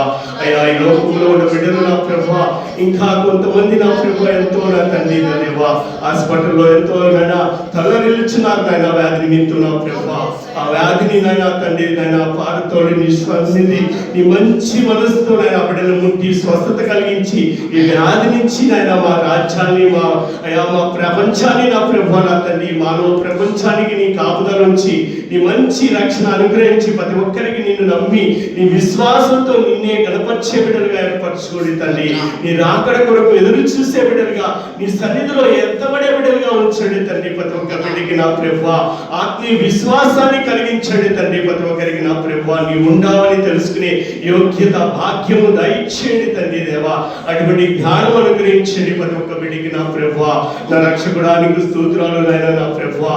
అయ్యా ఈ భయంకరమైన ఉగ్రతని నాయన చల్లార్చి మాపై జాలించి దయించి నాయన నీ మంచి కాపుదల మాకు అందరికీ దయచేయండి తండ్రి. ఈ ప్రపంచం యావత్తు దయచేయండి తండ్రి నీ మహిమతో నా తండ్రి దేవా. అయ్యా ముఖ్యంగా తెలుగు రాష్ట్రాల్లో నా తండ్రి ఎంతో నాయన వైరస్ నాయన రోజు రోజుకి నా తండ్రి విస్తారం అయిపోతుంది నా ప్రభువా. వాటిని మీరు చల్లార్చండి తండ్రి. మీ హస్తం తోడుంచండి, మీ గాయపడే హస్తం మీ కాపుదల ఉంచండి నాయన. ప్రతి ఒక్క మనుషుడి పైన ప్రభువా ప్రతి ఒక్క జంతువులు కూడా నశించిపోతుంది నైనా.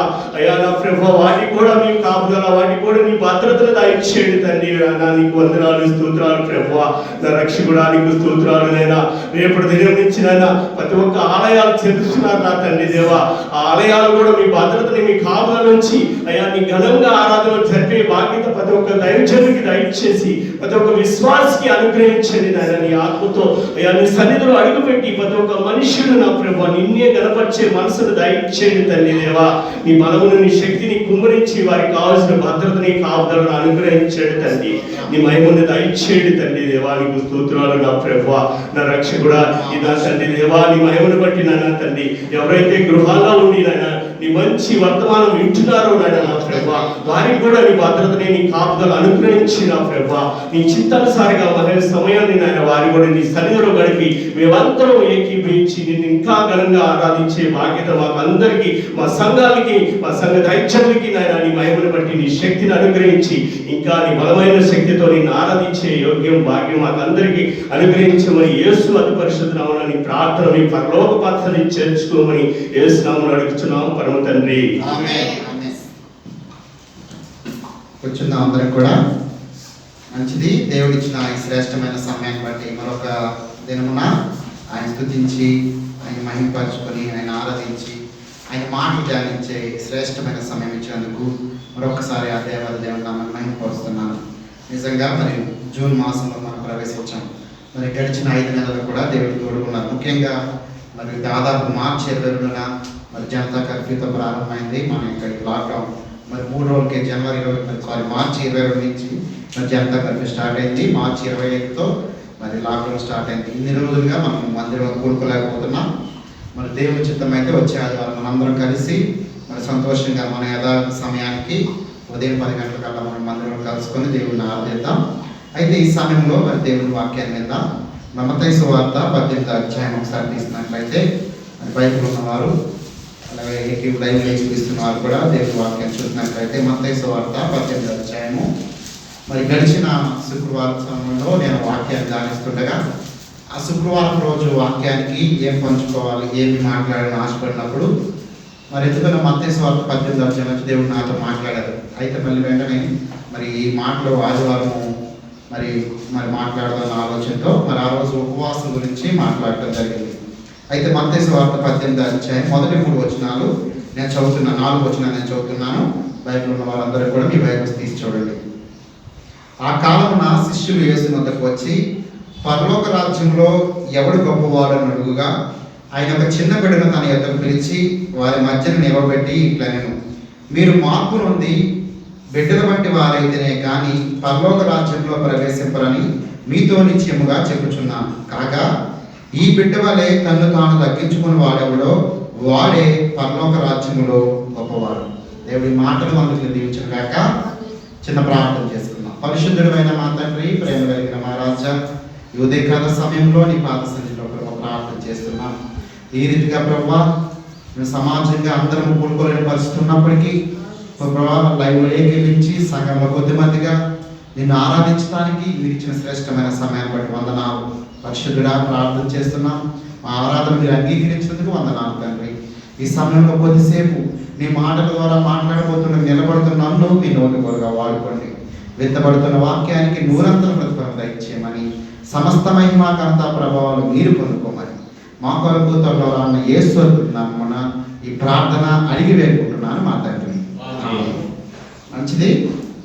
అయితే మరి చాలాసార్లు ఇప్పుడు యాక్చువల్గా మనం చాలా కష్టమైన పరిస్థితులు ఉన్నాయి కదా, కరోనాను బట్టి చాలా ఇబ్బందిగా పరిస్థితులు ఉన్నాం. అయితే ఎప్పుడు చూసినా ఎక్కడ చూసినా మరి కరోనాను బట్టి దేవుని యొక్క ఉగ్రత, మరి అలాగే మరి దాన్ని బట్టి మనం ఏం చేయాలి అన్న వర్తమానాలు మనం ఎక్కువగా వెళ్తున్నాయి ఎక్కడ చూసినా.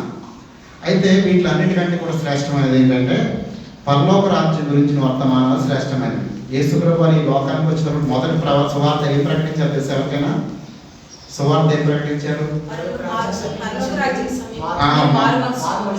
పరలోక రాజ్యం సమీపించున్నది, మారు మనసు పొందాలని చెప్పి సువార్త ప్రకటించారు యేసయ్య. యేసయ్య మీరు ఆశీర్వదించబడిన కాక నా పరిచర్యతో ప్రారంభించలేదు. ఆయన పరలోక రాజ్యం వచ్చేస్తుందని మరి ఆయన సువార్త ప్రకటించారు. అయితే ఈ మాట గురించి నేను ఆలోచించినప్పుడు అసలు పరలోక రాజ్యం గురించి ఎంతమందికి ఎటువంటి అభిప్రాయం ఉంటుంది అన్నప్పుడు దేవుడు నాకు తలంపించాడు.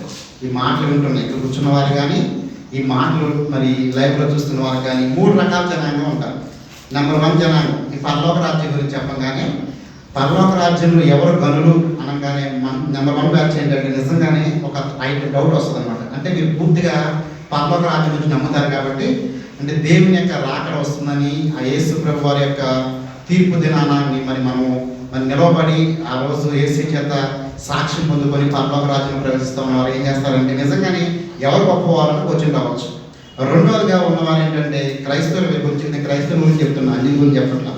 రెండోది క్రైస్తవులు రెండో బ్యాచ్ ఏంటంటే వీళ్ళు పరలోక రాజ్యం అన్న ఆలోచన ఇప్పుడు దాకా లేదు. అసలు పరలోక రాజ్యం అన్న ఆలోచన లేదు. వీళ్ళ ఆలోచన అంతా కూడా ఈరోజు నా యొక్క సమస్యలు పోవాలి, నాకు ఆరోగ్యం రావాలి, నా కష్టాలు పోవాలి, కుటుంబంలో నెమ్మదిగా. రెండో బ్యాచ్. మొదటి బ్యాచ్ ఏమో నిజంగానే పరలోక రాజ్యం ఎవరు గొప్పవారని ఆలోచిస్తారు. రెండో బ్యాచ్ అసలు పరలోక రాజ్యం గురించి ఆలోచన లేదు. మూడో బ్యాచ్ అసలు పరలోక రాజ్యం ఉందా, చచ్చిపోతే ఎవరు చూసారని బ్యాచ్ మూడో బ్యాచ్. మూడో బ్యాచ్ ఏంటంటే అసలు పరలోక రాజ్యం ఉందా, అసలు ఏంటో ఏదో అనుకునే బ్యాచ్ మూడో బ్యాచ్. అంటే ఎటువంటి విశ్వాసము, ఎటువంటి నమ్మకము, దేవుని మీద ఆధారపడే హృదయం లేదు. కానీ ఏదో వెళ్తున్నారు కాబట్టి వెళ్తున్నాం, ఏదో రక్షణ తీసుకున్నాం కాబట్టి కొనసాగుతున్నాం అనేవారు మూడో రకం. ఈ 3 రకాలుగా ఉంటారు. మరి కూర్చున్న మీరులో, వింటున్న మీలో ఎవరు ఎటువంటి పరిస్థితుల్లో ఉన్నారో నాకే తెలియదు. కానీ దేవుడు సూటిగా స్పష్టంగా మాట్లాడుతున్న మాట, నేను మొదటి బ్యాచ్ అయితే ప్రాబ్లం లేదు. ఏ బ్యాచ్ అది? పరలోక రాజ్యంలో ఎవరు గొప్పవారు అన్న ఆలోచన నీకు వస్తే దేవుడు ఆ మాటలు ఇప్పుడు మాట్లాడబోతున్నాడు. అయితే 2, 3 బ్యాచ్లో కనుక మనం ఉంటే, దేవుడు ఒకవేళ పరలోక రాజ్యం గురించి ఇప్పుడు దాకా నీకు ఆలోచన లేకపోతే, పరలోక రాజ్యము అన్న ఆలోచన నీకు లేకపోతే, అసలు దేవుని రాజ్యము ఒకటి ఉన్నదేని నీకు ఆలోచన లేకపోతే, యేసు ప్రభువు ఒక మాట చెప్పారు. చూద్దాం. మత్తయి సువార్త 4వ అధ్యాయం 17వ వచనం ఒకసారి చూద్దాం. మత్తయి సువార్త 4వ అధ్యాయం 17వ వచనం. అప్పటి నుండి యేసు పరలోక రాజ్యము సమీపించి ఉన్నది కనుక మారు మనసు పొందుడని చెప్పుచు ప్రకటింప మొదలు పెట్టాను. యేసయ్య ప్రకటించిన మొదటి మాట ఏంటంటే పరలోక రాజ్యము సమీపిస్తుంది. ఇప్పుడు దాకా నీకు ఆలోచన, నీ తలంపులు లోకం వైపు ఉన్నాయేమో, లోక ఆశీర్వాదం వైపు ఉన్నాయేమో. ఒక వ్యక్తులు దేవుని ఏగం బిడ్డలు ఎలా ఆలోచిస్తున్నారు, నువ్వు కూడా అటువంటి ఆలోచన కలిగి ఉన్నావు. ఎటువంటి గురి లేకుండా, ఆత్మీయ గురి లేకుండా ఉన్నావేమో. దేవుడు మాట్లాడుతున్న మాట ఏంటంటే పరలోక రాజ్యం అన్నది ఒకటి ఉన్నది, దానికోసమే మారు మనసు పొంది సిద్ధపడండి అని చెప్పి యేసు ప్రభువు వారు సువార్త ప్రకటించారని దేవుడి మాటలు సెలవిస్తుంది. అలాగే 10వ అధ్యాయం 7వ వచనం. మత్తయి సువార్త 10వ అధ్యాయం 7వ వచనం. వెలుచు పరలోక రాజ్యం సమీపించినదని ప్రకటించు. ఇది ఎవరికి? ఇందాకేమో యేసు ప్రభువు వారి మొదటి ప్రకటన ఏంటంటే పరలోక రాజ్యము సమీపిస్తుంది. ఇప్పుడు ఎవరు చెప్తున్నారు? యేసు ప్రభు యొక్క శిష్యులకి. ఎవరైతే సువార్తకి పంపిస్తున్నాడు యేసయ్య, వారిని పిలిచి పరలోక రాజ్యం సమీపిస్తుందని చెప్పమన్నాడు ఆయన. ఈ పరలోక రాజ్యం సమీపించేటప్పుడు ఏదన్నా అక్కడ అవసరాలు ఉంటే, ఇబ్బందులు ఉంటే, ఎవరైనా అనారోగ్యం ఉంటే ఆరోగ్యపరచండి, దెయ్యాలు ఉంటే వెళ్ళగొట్టండి, కుటుంబంలో నెమ్మది ఇవ్వండి, కుటుంబాలకు సమాధానం ప్రకటించండి అని చెప్పాడు. కానీ ప్రాముఖ్యంగా శిష్యులను ఆయన పంపించింది ఎందుకంటే పరలోక రాజ్యము గురించి ప్రకటించమన్నాడు. ఈరోజు దేవుడు మనతో మాట్లాడుతున్న మాట, మనము కనుక ఇప్పటిదాకా మన యొక్క ఆలోచన, తలంపు, నువ్వు క్రైస్తవుడిగా మార్చబడి మారు మనసు తీసుకొని, మారు మనసు పొందుకొని రక్షణ అనుభవంలోకి వచ్చిన తర్వాత కూడా నీకు పరలోక రాజ్యం గురించి ఒక ఆలోచన లేకపోతే దేవుడు మాట్లాడుతున్నాడు. పరలోక రాజ్యం గురించి ఆయన నీతో మాట్లాడటానికి ఇష్టపడుతున్నాడు. యేసు ప్రభువు వారి లోకానికి రావడానికి ప్రధానమైన కారణం అదే. యేసు ప్రభువు వారి లోకానికి రావడానికి తను తగ్గించుకొని రిక్తులుగా ఎందుకు వచ్చాడు ఆయన? మనందరి నిమిత్తం మన పాపమును క్షమించబడినప్పుడు ఆయన రక్తం ద్వారా మనము ఆయన యొక్క రాజ్యంలో చేర్చబడటానికి దేవుడు ఈ లోకానికి వచ్చాడు. కాబట్టి ప్రియ సహోదరి, దేవుడు మనతో మాట్లాడుతున్న మాట, పరలోక రాజ్యం ఒకటి ఉన్నది, దాన్ని బట్టి మనం గురి కలిగి ఉందాం. మూడవ, అసలు పరలోక రాజ్యం ఉన్నదా, అసలు దేవుడు ఉన్నాడా, ఏదో వెళ్తున్నాం అనుకుంటున్నారు కదా మూడవ బ్యాచ్. వారి గురించి కూడా దేవుడు మాట్లాడుతున్నాడు. కీర్తనల గ్రంథము 10వ అధ్యాయము 4వ వచనం. కీర్తనల గ్రంథము 10వ అధ్యాయము 4వ వచనం. దుష్టులు పొగరెక్కి యెహోవా విచారణ చేయడనుకొని దేవుడు లేడని వారు ఎల్లప్పుడూ కూడా యోచిస్తారట. మూడోవారు ఏంటంట, ఎవరు వీళ్ళు? దేవుడు లేడని ఎల్లప్పుడూ కూడా అనుకుంటారంట. అంటే నేను అన్యుల గురించి ప్రసంగం చెప్పట్లా, కేవలం క్రైస్తవులు ఉన్న ప్రజల గురించి చెప్తున్నాను. వీరు ఎలా ఉంటారంటే ఒక ఆచారబద్ధంగా మందిరానికి వస్తూ ఆ హృదయంలో మాత్రం ఏం తలంపులు ఉంటాయంటే అసలు దేవుడు ఉన్నాడా, దేవుడు లేదన్న ఆలోచనకి వాళ్ళు కలిగి ఉంటారంట. అలా ఇంకో మాట మనం చూద్దాం. 14వ అధ్యాయం 1వ వచనం. 14 కీర్తనలు 14 దేవుడు లేడని దేవుడు లేడని బుద్ధిహీనులు తమ హృదయములో అనుకోండి. ఈ బుద్ధిహీనులు అంటే బుద్ధి లేనివారు. కానీ మీరు ఎలా అనుకుంటారంటే మీకు సమస్తం తెలుసు, మాకు జ్ఞానం ఉన్నది, మేము గొప్పవారం అనుకుంటారు. మీరు ఏమనుకుంటారంటే దేవుడు లేడని వారు ఏమనుకుంటారు? వారి హృదయంలో అనుకుంటారు. పైకి ఎలా కనపడతారు మీరు? దేవుణ్ణి కలిగి, దేవుడిని నమ్మకం ఉన్నవారిగా, దేవుడంటే భక్తి ఉన్నవారిగా, దేవుడంటే మరి అపారమైన ప్రేమ ఉన్నవారిగా ఉంటారు. కానీ లోపలంట దేవుడు లేడని బుద్ధిహీనులు తమ హృదయంలో అనుకుంటారు. కొంతమంది ఉంటారు, చాలా మంది. ఈ రోజు నేను గడిచింది జ్ఞాపకం చేశారు. ఎన్నో మాటలు చెప్పారు సైంటిస్టులు, ఎన్నో మాటలు చెప్పారు. ఏంటంటే దేవుడు లేడు, ఈ లోకం అంతా సైన్స్ ప్రకారం నడుస్తుందని. ఒకవేళ సైన్స్ ప్రకారం నడిస్తే, సైన్స్ ప్రకారం కనుక జరిగినట్లయితే ఇంతవరకు కరోనా వ్యాక్సిన్ గురించి, కరోనాకి వ్యాక్సిన్ ఎందుకు కనుక్కోలేకపోయారు? ఇప్పటి వరకు కూడా మరి క్యాన్సర్కి మందు లేదు. ఉందా? క్యాన్సర్కి ట్రీట్మెంట్ ఉంది, థెరపీ ఉంది, అంతే. దాన్ని కంట్రోల్ చేయడానికి, అందులో ఉన్న ఆ కణాలను చంపడానికి ఒక కరెంట్ షాక్ ఇచ్చి ట్రీట్మెంట్ చేస్తారు. కానీ పూర్తి మందు లేదు. చాలా వాటికి ఈ రోజుల్లో, ఈ లోకంలో దేవుడు ప్రవేశపెట్టి అనుమతితో వచ్చిన కొన్ని వ్యాధులకి మందులు లేవు. అలాగే ప్రస్తుతం ఉన్నది కరోనా. నేను నిన్న న్యూస్ చూశాను ఏంటంటే, కరోనా అంటే ఇండియాలో 168 రకాలుగా వస్తుందంట. అంటే ఒకరికొకరు లేదు, ఒకరి ఒకలా. మన మామూలుగా కరోనా లక్షణం ఏంటంటే, సాధారణంగా తెలిసింది ఏంటంటే జలుబు, దగ్గు, జ్వరం. ఈ 3 లక్షణాలు మనకు తెలుసు. కొంతమంది ఏమంటారు గొంతు నొప్పి, కొంతమంది తలనొప్పి, లేదా కొన్ని కారణాలు చెప్తున్నారు. కానీ ఇండియాలో మొత్తం వాళ్ళు చూస్తే 168 రకాలుగా ఉందంట. అంటే చూడండి, మనిషి కూడా గ్రహింపలేదు. కానీ దీనికి వ్యాక్సిన్ వస్తుందా? ఇస్రాయల్ చెప్పారు, కెనడా చెప్పింది, అమెరికా చెప్పింది, ఆస్ట్రేలియా, చైనా, అనేక కంట్రీస్ చెప్పారు. కానీ ఇంతవరకు కూడా ఏది కూడా మరి సక్సెస్ అవ్వలేదు. కారణం ఏంటంటే మనుష్యుని జ్ఞానంతో అది ఎప్పటికి కూడా సక్సెస్ అవ్వదు. ఒకవేళ దేవుడు కనుక అనుమతిస్తే డెఫినెట్గా దానికి మెడిసిన్ వస్తుంది. కాబట్టి దేవుడు లేని బుద్ధిహీనులు తమ హృదయంలో అనుకుంటారు. 3వది చూద్దాం. 53వ కీర్తన 1వ వచనం. కీర్తనలు 53:1. దేవుడు లేడని మరొకసారి మాట్లాడుతున్నాడు దేవుడు. దేవుడు లేడని బుద్ధిహీనులు తమ హృదయంలో అనుకుంటారు. వారు చెడిపోయిన వారు అసహ్య కార్యములు వారు చేస్తారు. వీరు అసహ్య కార్యం చేస్తారు, చెడిపోయిన వారుగా ఉంటారు. వీరు ఏం చేస్తారంటే ఆ దేవుడు లేడు అని అంటారు. కానీ ఈరోజు దేవుడు స్పష్టంగా మాట్లాడుతున్నాడు. దేవుని వాక్యాన్ని, ఈ 66 మరి గ్రంథాలు ఉన్న ఈ యొక్క బైబిల్ నమ్మే ప్రతి క్రైస్తవునితో, ప్రతి వ్యక్తితో దేవుడు చెప్తున్న మాట, దేవుడు ఉన్నాడు స్పష్టము. ఈ లోకానికి యేసుప్రభువు వారు వచ్చారు, యథార్థము. ఆయన తిరిగి రాబోతున్నాడు, అది సత్యము. మనందరం తీసుకుని వెళ్ళి పరలోక రాజ్యంలో ఆయన కూర్చుండబెట్టబోతున్నారు. అయితే ఈ రోజు వాక్యం ఏంటంటే, పరలోక రాజ్యంలో ఎవరు గొప్పవారు? అయితే దానికంటే ముందు, అయితే పరలోక రాజ్యంలో ఎవరు గొప్పవారు అంటే, వచ్చిన ప్రతి క్రైస్తవుడు పరలోక రాజ్యానికి వెళ్తాడా? బాప్తిజం తీసుకున్న ప్రతి క్రైస్తవుడు పరలోక రాజ్యానికి వెళ్తాడా? మారు మనసు కలిగి ఉన్నానని చెప్పి వేషధారణ జీవితం కలిగిన ప్రతి క్రైస్తవుడు పరలోకానికి వెళ్తాడా? దేవుని వాక్యం ఏం సెలవిస్తున్నప్పుడు మొదటిగా పరలోక రాజ్యంలోకి ఎవరు ప్రవేశిస్తారో మనం కొన్ని మాటలు చూద్దాం. మత్తయి సువార్త 5వ అధ్యాయం 3వ వచనం. మత్తయి సువార్త 5వ అధ్యాయం 3వ వచనం. పరలోక రాజ్యం ఇప్పుడు దాకా మనం చూసాం. పరలోక రాజ్యంలో ఎవరు గనులు అని శిష్యులు అడిగారు. దాన్ని బట్టి మనం 3 విషయాలు చూసాం. మొదటి వారు పరలోక రాజ్యము గురించి ఒక ఆశ కలిగిన వారు, రెండవ వారు పరలోక రాజ్యం గురించి ఇప్పుడు దాకా ఆలోచించిన వారు, మూడవ వారు పరలోక రాజ్యం గురించి నమ్మకం లేని వారు. ఈ ముగ్గురితో దేవుడు మాట్లాడుతున్నాడు. పరలోక రాజ్యం ఉన్నది. అయితే పరలోక రాజ్యంలోకి ఎవరు ప్రవేశిస్తారు అన్న మాటతో దేవుడు మాట్లాడుతున్నాడు. మత్తయి సువార్త 5వ అధ్యాయం 3వ వచనం. ఆత్మ విషయమై దీనులైన వారు ధన్యులు, పరలోక రాజ్యము వారు. ఎవరైతే ఆత్మ విషయంలో దీనత్వం కలిగి ఉంటారో వారు ఎవరన్నా పిల్లల గురించి చెప్పని కలిగించవద్దు. లైన్ మాట మాత్రం దయచేసి బయట తీసుకెళ్ళండి. ఆత్మ విషయమై దీనులైన వారు ధన్యులు, పరలోక రాజ్యము వారి. ఎవరైతే ఆత్మీయంగా దీనత్వం కలిగి ఉంటారో వారిదే పరలోక రాజ్యం. ఆత్మీయంగా దీనత్వం కలిగి ఉండడం అంటే, ఆత్మీయంగా దీనత్వం కలిగి ఉండడం అంటే ఎవరు చెప్తారు ఈ మాటకి అర్థం? ఏదంటే తగ్గించుకోవడం. ఆత్మీయంగా దీనత్వం కలిగి ఉండడం అంటే దేవుడి దగ్గరికి వచ్చి అందరి ముందు చక్కగా మంచిగా ఏంటిది విచారకర మొహం పెట్టి, డల్లగా మొహం పెట్టి తగ్గించుకుంటే ఆత్మీయ దీనత్వం కాదు, అస్సలు కాదు.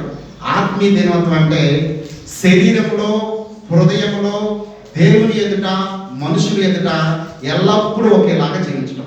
చాలా మంది ఆత్మీయ దినత్వం లేదు. వీరందరూ ఎలా ఉంటారంటే నిజంగా చాలా మంది క్రైస్తవుల యొక్క జీవితాల్లో, భక్తి జీవితాలు ఎలా ఉంటుంది, దేవుని దగ్గరికి వచ్చినప్పుడు దేవుని ప్రేమ కలిగి ఉన్నప్పుడు చాలా గ్రహిస్తారు. వాళ్ళు చాలా ప్రేమ కలిగి ఉంటారు. సేవకుడు అంటే ఒక రెస్పెక్ట్, దేవుడు అంటే గొప్ప అభిమానము, పరిగెత్తుకుంటూ వెళ్తూ ఉంటారు. కొంతకాలం తర్వాత వారికి కొన్ని తలాంతులు ఇస్తాడు దేవుడు, కృపావరాలు ఇస్తాడు. కొన్ని కృపావరాలు ఇచ్చిన తర్వాత, తలాంతులు ఇచ్చిన తర్వాత బైబిల్ చదువుతూ ఉంటారు. ఈ బైబిల్లో ఈ 66 పుస్తకాల్లో కొంచెం అర్థం ఉంది. ఎంత కొంచెం, ఈ కొంచెం అర్థం కానీ ఏమవుతుంది, హృదయంలో గర్వం వచ్చేస్తుంది. ఈ హృదయ గర్వంతో వీరు అనుకుంటున్నారు నేను ఆత్మీయంగా దీవించబడతాను అనుకుంటున్నారు, కానీ వారు ఆత్మీయంగా నశించిపోతున్నారు. ఎందుకంటే ఆత్మీయంగా దీవించబడేవాడు, ఆత్మీయంగా దీవించే సహోదరి ఎల్లప్పుడూ కూడా దేవుడి మాట వింటున్నప్పుడు, దేవుని వాక్యాన్ని వింటున్నప్పుడు, దేవుడి సన్నిధికి వస్తున్నప్పుడు తగ్గింపు స్వభావం కలిగి ఉంటారు. అది శారీరకంగా, ఆత్మీయంగా. కానీ చాలా మంది శారీరకంగా తగ్గింపు ఉంటుంది, ఆత్మలో తగ్గింపు ఉండదు. ఆత్మలో తగ్గింపు అంటే వారు అనుకుంటారు నేను చాలా తగ్గింపు ఉన్నానని. నిజంగా ఆత్మలో తగ్గించిన వాడు ప్రారంభ దినాల్లో దేవుని దగ్గర ఎలా ఉన్నావో చనిపోయే వరకు కూడా అలాగే ఉంటాడు. అంటే దేవుని ఎరిగినప్పుడు, బాప్తిజం తీసుకున్నప్పుడు ఎటువంటి ప్రేమ కలిగి ఉన్నావో అదే ప్రేమ నీ జీవితాంతం కొనసాగిస్తావు. కానీ మనుషుల హృదయాల్లో మార్పులు వచ్చేస్తున్నాయి. విపరీతమైన ఆలోచనలు, విపరీతమైన తలంపులు, నాకు అన్నీ తెలుసు అన్న ఆలోచనతో మీరు ఏం చేస్తున్నారంటే, మాకు ప్రాబ్లం ఏంటంటే ప్రతి ఒక్కరికి ఉన్న అనుభవం ఏంటంటే వాక్యం తెలుసు. ఈ వాక్యం తెలిస్తే సరిపోదు, ఈ వాక్యం హృదయం ఉండే గొప్పతనం. ఈ వాక్యం తెలిసి ఆ వాక్యం హృదయాన్ని అంగీకరించి ఆత్మీయంగా జీవించి ఆత్మీయంగా దీనత్వం కలిగిన వారిని దేవుడు అంగీకరిస్తాడు. పేతురు చాలా ధైర్యవంతుడండి. పేతురు చాలా ధైర్యవంతుడు. మీరు కనుక యేసుప్రభు వారు చనిపోయి మరి సమాధిలో నుంచి తిరిగి లేచాడని చెప్పి వాళ్ళు చెప్పారు. మరియా వాళ్ళతో చెప్తే ఇద్దరు పరిగెత్తుకెళ్ళారు. ఎవరు వాళ్ళిద్దరు? పేతురు, యోహాను. అయితే పేతురు కొంచెం లావుగా ఉంటాడు, పేతురు పరిగెత్తలేకపోయాడు. యోహాను పరిగెత్తాడు, చాలా బాగా వేగంగా పరిగెత్తాడు. అటువంటి యోహాను ఆ యొక్క సమాధికి వెళ్ళాక సమాధిలోకి వెళ్ళాల, భయపడిపోయి ఆగిపోయాడు. కానీ పేతురు ఏం చేశాడంటే పరిగెత్తుకుంటా వెళ్ళిపోయాడు. అంటే ధైర్యవంతుడు. కానీ చూడండి, మీరు ఎప్పుడైనా చూడండి, యేసే దగ్గరికి వస్తే యేసే మాట్లాడటం మోకరించినట్లుగా కనపడుతుంది చాలా సందర్భాలు. అంటే తనలో ఉన్న ధైర్యత్వము, తనలో ఉన్న మంచి ఏదైనా సరే శారీరకంగా దేవుని దగ్గర తను తగ్గించేసుకుంటున్నాడు. తగ్గింపు జీవితాన్ని కలిగి ఉంటున్నాడు. మనం ఎల్లప్పుడూ జ్ఞాపకం చేసుకోవాల్సింది, ఆత్మ విషయమైన వారు, దీనులైన వారు ధన్యులు, వారిదే పరలోక రాజ్యము. మనం ఎలాంటి స్థితిలో ఉన్నా, ఎటువంటి గొప్ప స్థితిలోకి వెళ్ళినా మనం జ్ఞాపకం చేసుకోవాల్సింది, మనం ఆత్మీయంగా దీనత్వం లేకపోతే మనం పరలోక రాజ్యంలో మనము ప్రవేశించలేం. రెండోదిగా మత్తయి సువార్త 5:10 మత్తయి సువార్త 5:10 నీతి నిమిత్తం హింసించబడి వారు ధన్యులు, పరలోక రాజ్యము వారు. చాలా మంది అంటారు, ఎందుకంటే హతసాక్షులు దేవుడు ఉన్నాడా, దేవుడు ఉంటే ఎందుకు అంతమంది చనిపోతున్నారు, ఎందుకు ఐఎస్ఎస్ ఉగ్రవాదులు కానీ అనేక బిడ్డలు మరి మన ఇండియా దేశం, మన భారతదేశంలో కూడా అనేక మంది క్రైస్తవుల్ని, సేవకుల్ని చంపుతూనే ఉన్నారు. ఇప్పటికీ జరుగుతూనే ఉంది. ఎందుకు ఇలా జరుగుతుంది అనుకుంటున్నాము, కానీ దేవుడు ఏం చెప్తున్నా అంటే నీతి నిమిత్తం ఎవరైతే హింసించబడుతున్నారో, ఎవరైతే మాటలు పడుతున్నారో, ఎవరైతే గాయపరచబడుతున్నారో, ఎవరైతే మరణం అవుతున్నారో వారంటే ఎక్కడున్నారు? ఎక్కడ ఉంటారు వాళ్ళు? పరలోక రాజ్యంలో ఉంటారు. చాలాసార్లు యేసయ్య గురించి నిన్ను ఎవరైనా ఒక మాట అంటే తీసుకోలేము హృదయానికి. ఒకవేళ అంటున్నాడు కదా అని చెప్పి హృదయాన్ని తీసుకొని తగ్గించుకోలేము. మనం వెంటనే సమాధానం ఇవ్వాలి కదా. ఏమనుకుంటాం? మనం వెంటనే సమాధానం ఇచ్చేయాలనుకుంటున్నాం. మనలో ఉన్న ఆత్మ బయటకు రాకుండా మనలో ఉన్న శరీరం బయటకు వస్తుంది, శరీరపు ఆలోచన బయటకు వస్తుంది. శరీరంతో మనం ఏం చేస్తున్నాం? సమాధానం చెప్తున్నాం.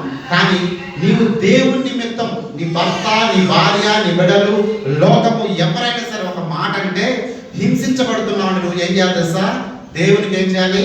స్తోత్రాలు చెల్లించాలి. అప్పుడే మత్తయి సువార్త ఒకసారి 5వ అధ్యాయంలోనే ఒక మాట యేసయ్య చెప్తారు. నేను చాలాసార్లు ఈ మాట పట్టుకుని ఎప్పుడు బలపరచబడుతూ ఉంటాను, ఈ మాట ఎప్పుడు జ్ఞాపకం చేసుకుంటాను. ఎవరన్నా కొన్ని విషయాలు కూడా తెలిసినప్పుడు, నేను ఎవరన్నా గాయపరుస్తున్నారు మాటల ద్వారా అని నేను తెలిసినప్పుడు ఎక్కువగా ఈ మాట నేను ధ్యానిస్తూ ఉంటాను. 11:12 మత్తయి సువార్త 5వ అధ్యాయం 11:12 నా నిమిత్తము జనులు మిమ్మును నిందించి హింసించి నీ మీద అబద్ధముగా చెడ్డ మాటలెల్లా పలుకున్నప్పుడు మీరు ధన్యులు, సంతోషించి ఆనందించుడి, పరలోకమందు మీ ఫలము అధికమగును. దేవుడు చెప్తున్న మాట. దేవుడు ఒకవేళ నాకు కొన్నిసార్లు కొన్ని విషయాలు తెలుస్తూ ఉంటాయి. కొంతమంది వాళ్ళు ఇలా అన్నారు, వీళ్ళు ఇలా అన్నారు, అబద్ధ మాటలు ఒకటి చెప్తాను డైరెక్ట్గా. బైబిల్ చెప్పిన ఒక మాట చెప్తున్నా, సత్యం మాట్లాడాడు సూటిగా మాట్లాడతాడు, అబద్ధం మాట్లాడాడు చోటుగా మాట్లాడతాడు, అంతే, ఇంతకుమించి ఏం లేదు. బైబిల్ తెలిసి సత్యం మాట్లాడేవాడు, యథార్థంగా మాట్లాడే వాళ్ళు ఏం చేస్తారంటే సూటిగా వచ్చి సేవకులతో మాట్లాడతారు. అబద్ధంగా మాట్లాడే వాళ్ళు ఏం చేస్తారంటే చాటుగా మాట్లాడతారు. ఈ మాటలు తెలిసినప్పుడు, ఈ మాటల చేత హృదయం గాయపరచబడుతున్నప్పుడు యేసే చెప్పిన మాట జ్ఞాపకం వస్తుంది.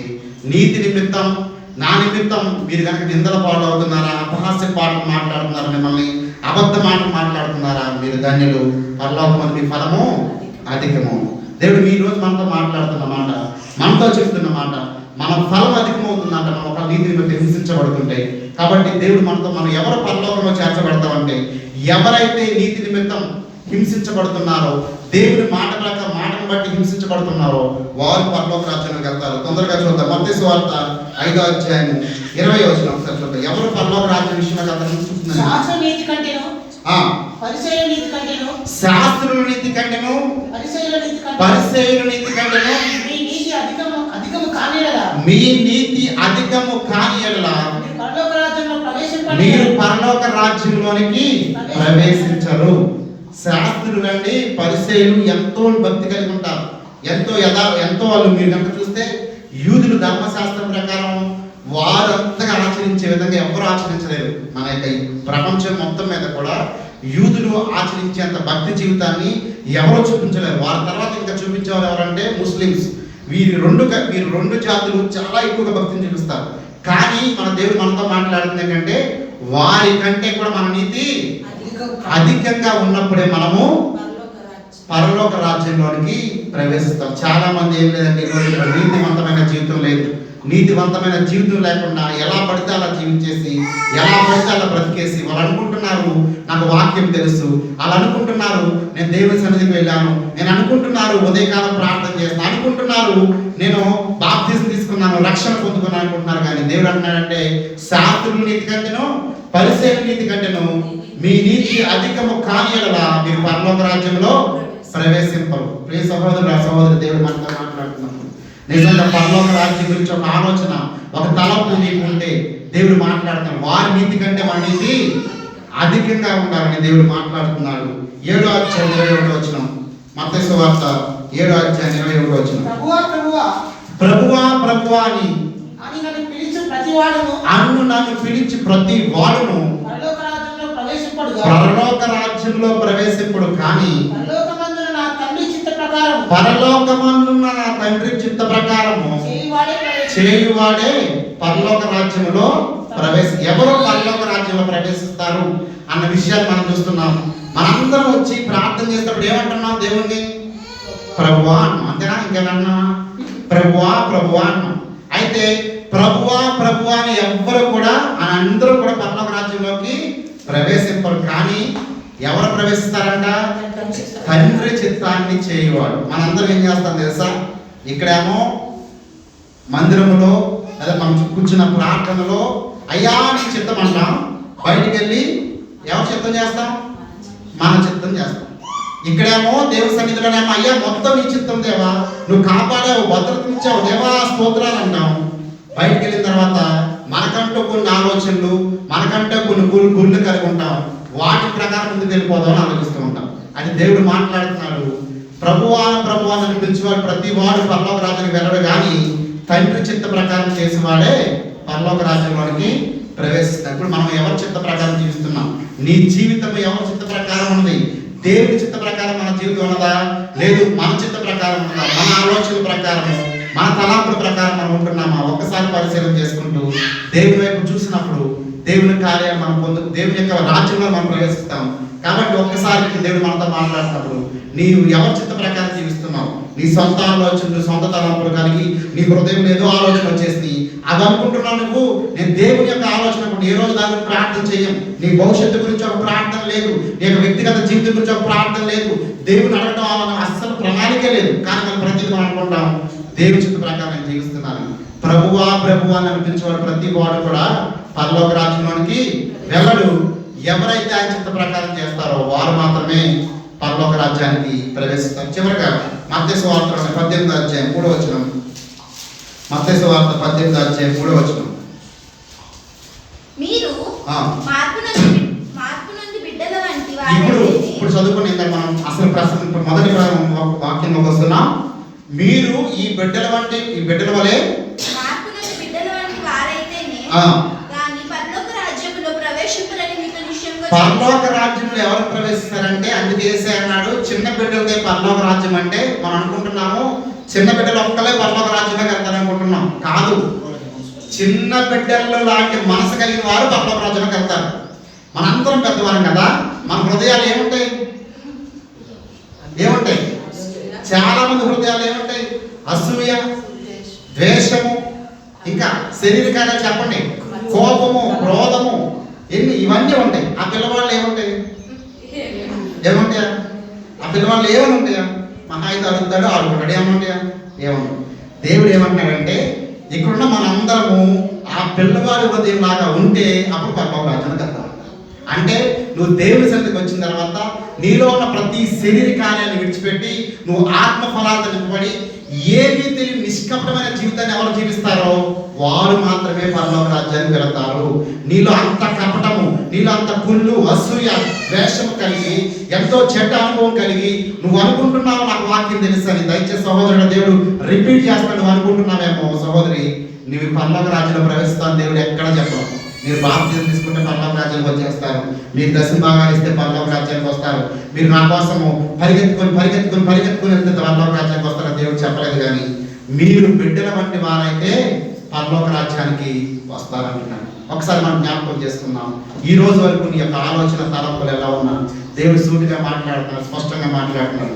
ఎంతమంది చనిపోయారు తెలుసండి కరోనా చేత? ఎంతమంది చనిపోయారు తెలుసు ఎవరికైనా ఇంతవరకు?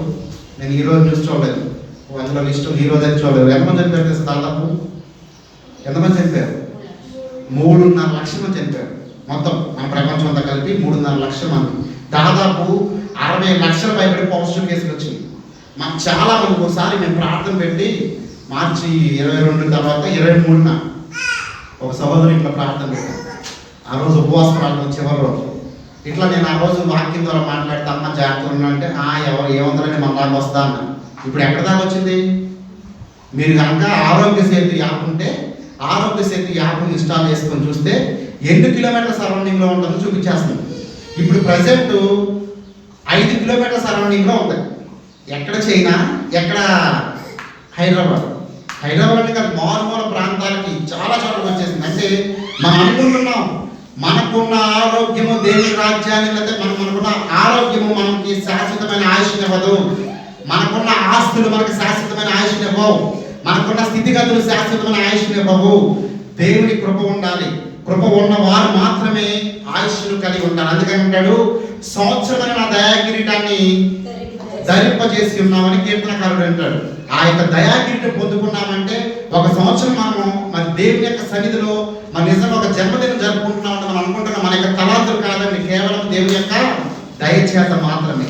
కాబట్టి ఆ దయగలిగిన దేవుని దగ్గర మన దగ్గరికి వచ్చినప్పుడు, మా దేవుని మాట మన దగ్గరికి వచ్చినప్పుడు ఆ మాటలు విందాం. పరలోక రాజ్యంలో ఎవరు ప్రవేశిస్తారు అన్న మాట, చివరి మాట ఎవరు గనులు అన్న మాట కదా మనం పుస్తకాలు చూస్తుంది. ఎవరు గనులు?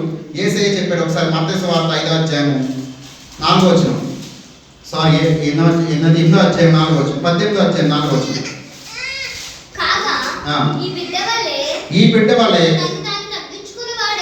తన్ను తాను తగ్గించుకుని వాడెవడో వాడే పరలోక రాజ్యంలో గొప్పవాడు. ఎవరు గొప్పవారంటే పరలోక రాజ్యంలో ఎవరైతే తగ్గింపు జీవితం కలిగి ఉంటారో వారే గొప్పవారు. మనకు అన్ని వంతులే. వాళ్ళు చేస్తే నేను చేస్తాను, వాళ్ళు మాట్లాడితే నేను మాట్లాడతాను, వాళ్ళు వస్తే నేను వస్తాను. ఏంటిది? తగ్గింపు లేని జీవితం. ఈ తగ్గింపు లేని జీవితంతో నువ్వు అనుకుంటున్నావు పరలోక రాజ్యానికి వెళ్తావు లేదో, కానీ పరలోక రాజ్యంలో దేవుడు గొప్పవాడిగా అలుపులుగా మనం ఉండమని దేవుని వాక్యం సెలవిస్తుంది. కాబట్టి ప్రియ సహోదరుడు, సహోదరి, నువ్వు పరలోక రాజ్యంలో గొప్ప స్థితి కలిగి ఉండాలంటే ఇక్కడ ఎలా ఉండాలంట? తగ్గింపు జీవితాన్ని మనము కలిగి ఉండాలి. వాక్యం భయపడి కొన్నిసార్లు మా పిల్లలతో మాట్లాడుతున్నప్పుడు ఏదైనా చెప్తున్నప్పుడు నేను ఫ్యామిలీ ప్రేయర్లో ఒకటి చెప్తాను మా పిల్లలకి. వారికి తెలియదు కదా దేవుని ప్రేమ, కానీ మనకు తెలుసా లేదా? మనకి ఈ వాక్యం చదువుతున్నాం, మనకు దేవుని ప్రేమ తెలుసు, మనం కనపరుచుకున్నాం. మనలో ఉన్న కొన్నిసార్లు ఈ శరీరం ఏం చేస్తుందంటే కొన్నిసార్లు మనలో ఉన్న దేవుని ప్రేమను కనపరచకుండా ఆపేస్తూ ఉంటుంది. కానీ నువ్వు అది తెలుసుకున్నప్పుడు, ఆ గ్రహించి వచ్చినప్పుడు మనం ఏం చేయాలంటే తిరిగి మనం దేవుని ప్రేమ కలిగి ఉండి తగ్గించుకొని మీరే సమాధానంగా ఉండండి, మీరే మాట్లాడని చెప్తూ ఉంటారు. ఎందుకు ఆ మాట చెప్తారంటే దేవుని వాక్యం సెలవిస్తుంది, ఎవరైతే చిన్నపిల్లవాడి వల్ల తగ్గించుకుని ఉంటారో వారే దేవుని రాజ్యంలో గొప్పవాడు అని చెప్తున్నాడు. దేవుడు ఈరోజు మనతో మాట్లాడుతున్నాడు.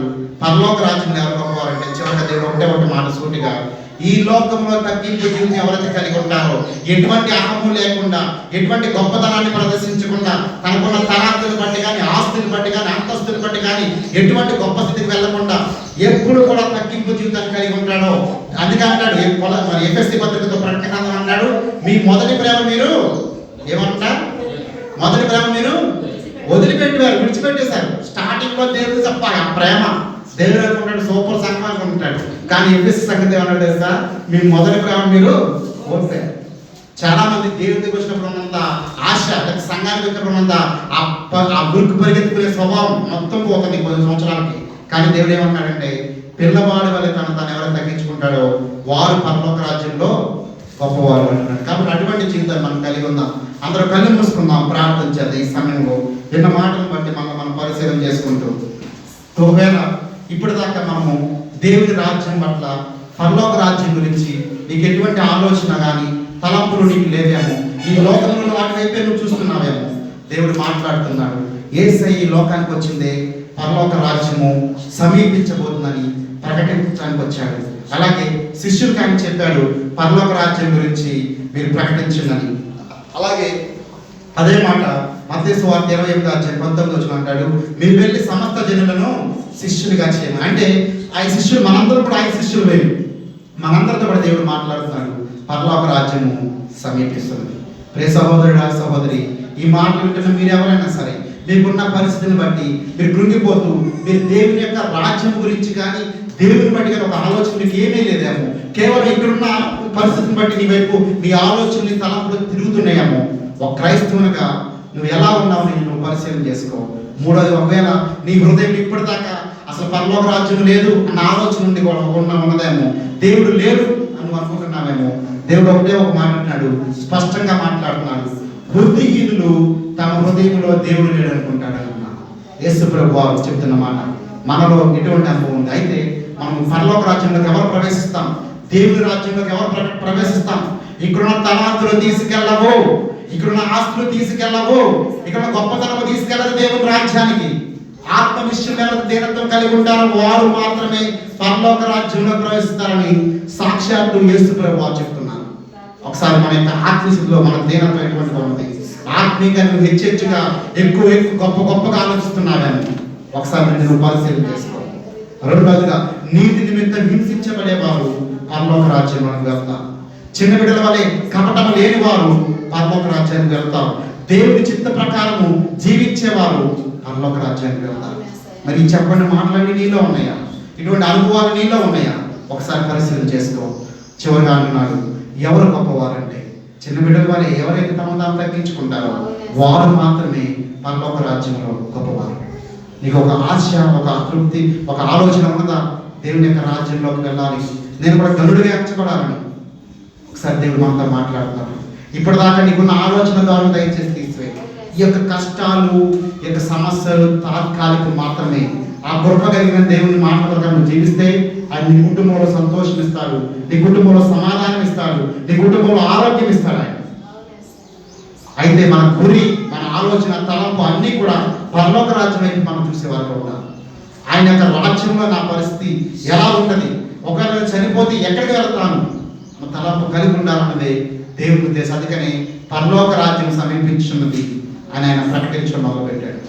ఈ మాటలు వింటున్న మనము, చూస్తున్న ప్రతి బిడ్డ కూడా దేవుడు మాట్లాడుతున్నాడు. మనం ఇప్పుడు దాకా ఉన్న ఆలోచన పక్కన పెట్టి పరలోక రాజ్యం గురించి ఒక ఆలోచన కలిగి ఉంది. ఆయన చెప్పిన ప్రతి మాటను బట్టి మనం సరి చేసుకుంటూ, మనం దేవుని ఎదుట సరి చేసుకుంటూ ముందుకు వెళ్దాం.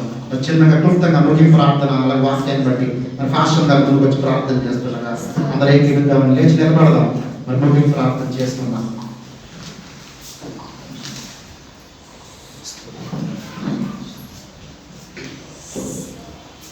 ప్రార్థన చేసుకుందాం.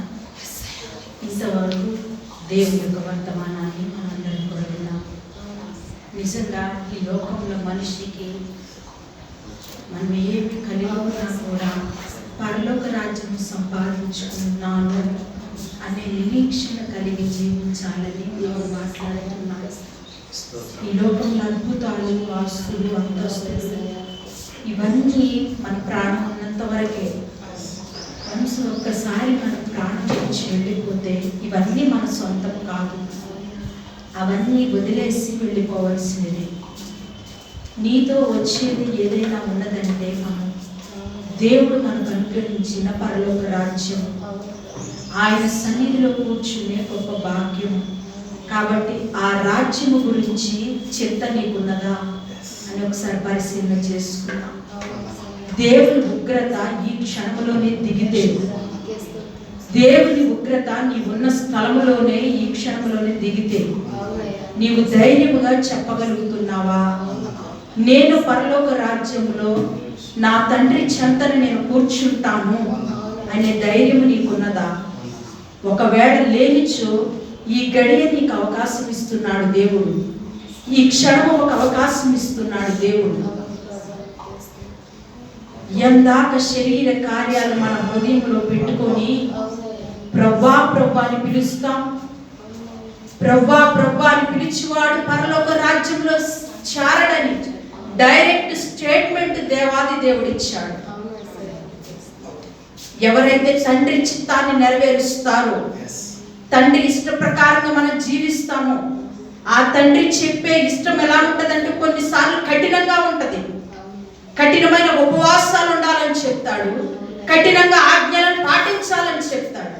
అయినప్పుడు కూడా బాధపడకుండా నీవు దేవుడిచ్చిన ఆజ్ఞలను మనం పాటిస్తూ ఉంటే ఆ పరలోక రాజ్యము సొంతమిస్తాడంట. ఒక్కసారి పరిశీలన చేసుకుందాము. ఉగ్రత ఎక్కడికో వచ్చిందనుకుంటున్నాం కాదు, కానీ నీవున్న స్థలానికి వచ్చింది, మనమున్న ప్రాంతానికి వచ్చింది, మనమున్న దేశానికి వచ్చింది. ఇంతకన్నా ఆధారం ఏమి కావాలి? దేవుడు త్వరలో ప్రత్యక్షము కాబోతున్నాడని ఒక్కసారి పరిశీలన చేసుకొని, ప్రియ దేవుని బిడ్డలారా, ఎవరైతే ఈ లైవ్లో ఏకీభవిస్తున్నారో మీ జీవితాలను సరి చేసుకోండి. మన జీవితాలను సరి చేసుకుందాం. ఒక మంచి అవకాశం ఇచ్చారు. ప్రతి విధమైన శరీర కార్యాలు చంపేసుకున్నాయి. వాటి వల్ల ఏమి సాధిస్తామమ్మా? ఒక మనిషిని క్షమించకపోయినా.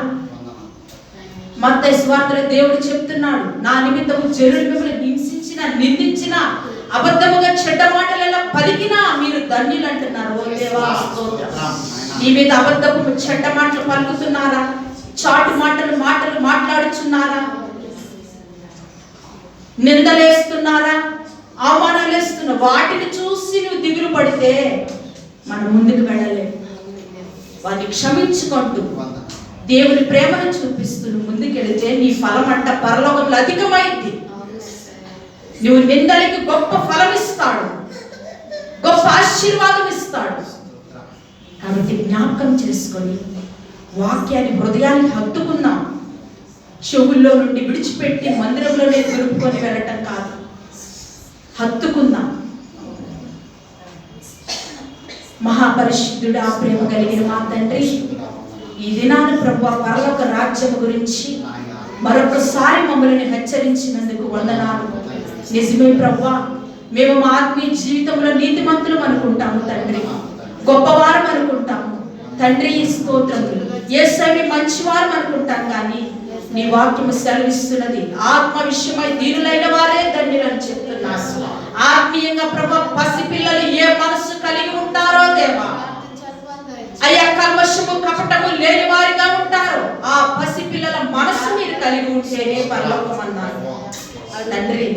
లోకమంతా సాతానుకు కేంద్రీకృతమై మా హృదయం అంతా సాతానుకు నిలయముగా మార్చబడి ప్రభా ప్రభా ప్రభా ప్రభా అని పిలిస్తే పరలోక రాజ్యము వెళ్ళరని డైరెక్ట్ స్టేట్మెంట్ తో మాతో మాట్లాడిన దేవుడు, ఈ దినాన్ని వాక్యం ఎంతమంది బిడ్డలు నాయన ఏకీభవిస్తున్నారు. యేసు హృదయాలను సంధించండి, అంతరంగాలను సంధించండి ప్రభా. ఇదిగో మా జ్ఞానము నాయన వ్యర్థము వ్యర్థమని చెప్తున్నావు తండ్రి. యేసయ్యా నీ ఎదుట దీనులుగా ప్రభా తండ్రి మాకు ఏమీ లేదయ్యా నాయన దీనత్వము కలిగిన ఆయన నీ ఎదుట ప్రాధేయపడే స్థితిని ప్రతి సేవకునికి, క్రైస్తవునికి, సంఘానికి దయచేయమని ప్రార్థిస్తున్నాం ప్రభువా. యేసయ్యా నీకే వందనాలు.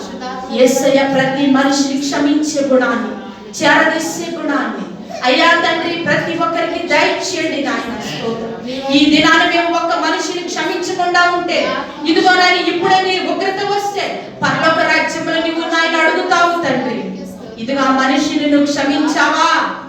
ఆ మనిషిని యథార్థ హృదయంతో ప్రేమించావా అంటే నువ్వు తెల్ల ముఖం వేసుకొని చూస్తావు. ఒకసారి పరిశీలన చేసుకుని ప్రభువా నాయన మాకు సహకారిగా మీరుండి నాయన ఈ వాక్యము ద్వారా అయ్యా నీ రాకడలో మమ్మల్ని విడిచిపెట్టకుండా నాయన మా సంఘాన్ని జ్ఞాపకం చేసుకోండి, సార్వత్రిక సంఘాన్ని జ్ఞాపకం చేసుకోండి, మా కుటుంబాల జ్ఞాపకం చేసుకోండి నాయన. విడుబడిన లిస్ట్ లో మేము ఉండకుండా ప్రభువా ఎత్తబడే గుంపులో చేర్చుకోమని ప్రార్థిస్తున్నాము తండ్రి. నీకే వందనాలు. మరి నాయన ఇమ్మానుయేలు సంఘ బిడ్డలందరినీ దీవించండి. వచ్చే వారం నుండి నాయన ఇదిగో పరిశుద్ధ సమూహంగా మేము కూర్చోబోతున్నాము, ఆరాధించబోతున్నాం, కలిసి నిన్ను మహిమపరచబోతున్నాము తండ్రి. యేసయ్య ప్రతి ఒక్కరిని సిద్ధపరచండి నాయన తండ్రి. స్తోత్రములు నాయన. సిద్ధపాటును కలుగు చేసి అయ్యా నాయన మీరే రక్షించండి. అయ్యా సంఘముగా మేము అందరం కూడుకుంటున్నప్పుడు నీ కాపుదల భద్రత దయచండి. నీ నామానికి అవమానం రాకుండా ప్రభువా అయ్యా నాయన సంఘాన్ని ప్రొటెక్ట్ చేయమని ప్రార్థిస్తున్నాం. సార్వత్రిక సంఘాన్ని రక్షించమని ప్రార్థిస్తున్నాం. మా సంఘాల చుట్టూరు నాయన మీ రక్తాన్ని ప్రోక్షించి ఈ కరోనా తెగులు నాయన ఇదిగో నాయన మా సంఘాల మీద దాడి చేయకుండా కాచి కాపాడమని ప్రార్థిస్తున్నాను. ఎవరైతే బాధలతో, ఇరుకులతో, ఇబ్బందులతో, అనారోగ్యాలతో నాయన శ్రమలతో నాయన ముఖ్యంగా ఈ కరోనా తెగుళ్లు బట్టి నాయన ఆత్మలు బలహీనమైపోయారు వారందరిని ఉజ్జీవింపచేసి నాయన మీరే మహిమ పొందమని ఇమ్మానుయేలు సంఘ బిడ్డలను లైవ్ లో వీక్షిస్తున్న ప్రతి సహోదరిని ప్రతి కుటుంబాన్ని మీరు దీవించి ఆశీర్వదించి అయ్యా నాయన మా దేశాన్ని సర్వలోకాన్ని మీరు దర్శించి మా ప్రాంతాన్ని రక్షించి మహిమ పొందమని యేసు శక్తి కలిగిన నామములో అడిగి ప్రార్థించి జయం పొందినాము తండ్రి. ఆమేన్. తండ్రి యొక్క ప్రేమ, కుమారుని కృప, పరిశుద్ధాత్మ దేవుని సహవాసం కూడిన మనందరికీ, సకల పరిశుద్ధులకి, లైవ్ ప్రతి బిడ్డకి, ఇమ్మానుయేలు సంఘ బిడ్డలందరికీ సదాకాలం తోడుగా ఉండను గాక. ఆమేన్. యేసు రక్తమే సిలువ రక్తమే ప్రవేశ రక్త సంపూర్ణ విజయం కలుగును గాక. ఆమేన్. ఆశీర్వాదం మా మీద వర్షింపజేయుమీశా, ఆశతో నమ్మి ఉన్నాము నీ సత్య వాగ్దానము. ఈ మారి మీద కృమ్మారించుము దేవా, క్రమ్మార ప్రేమ వర్షాంబుల్ కృమ్మారించుము దేవా. ఆమేన్. అందరికీ వందనాలు. దేవుడికి అందరూ దీవించును గాక. God bless you all.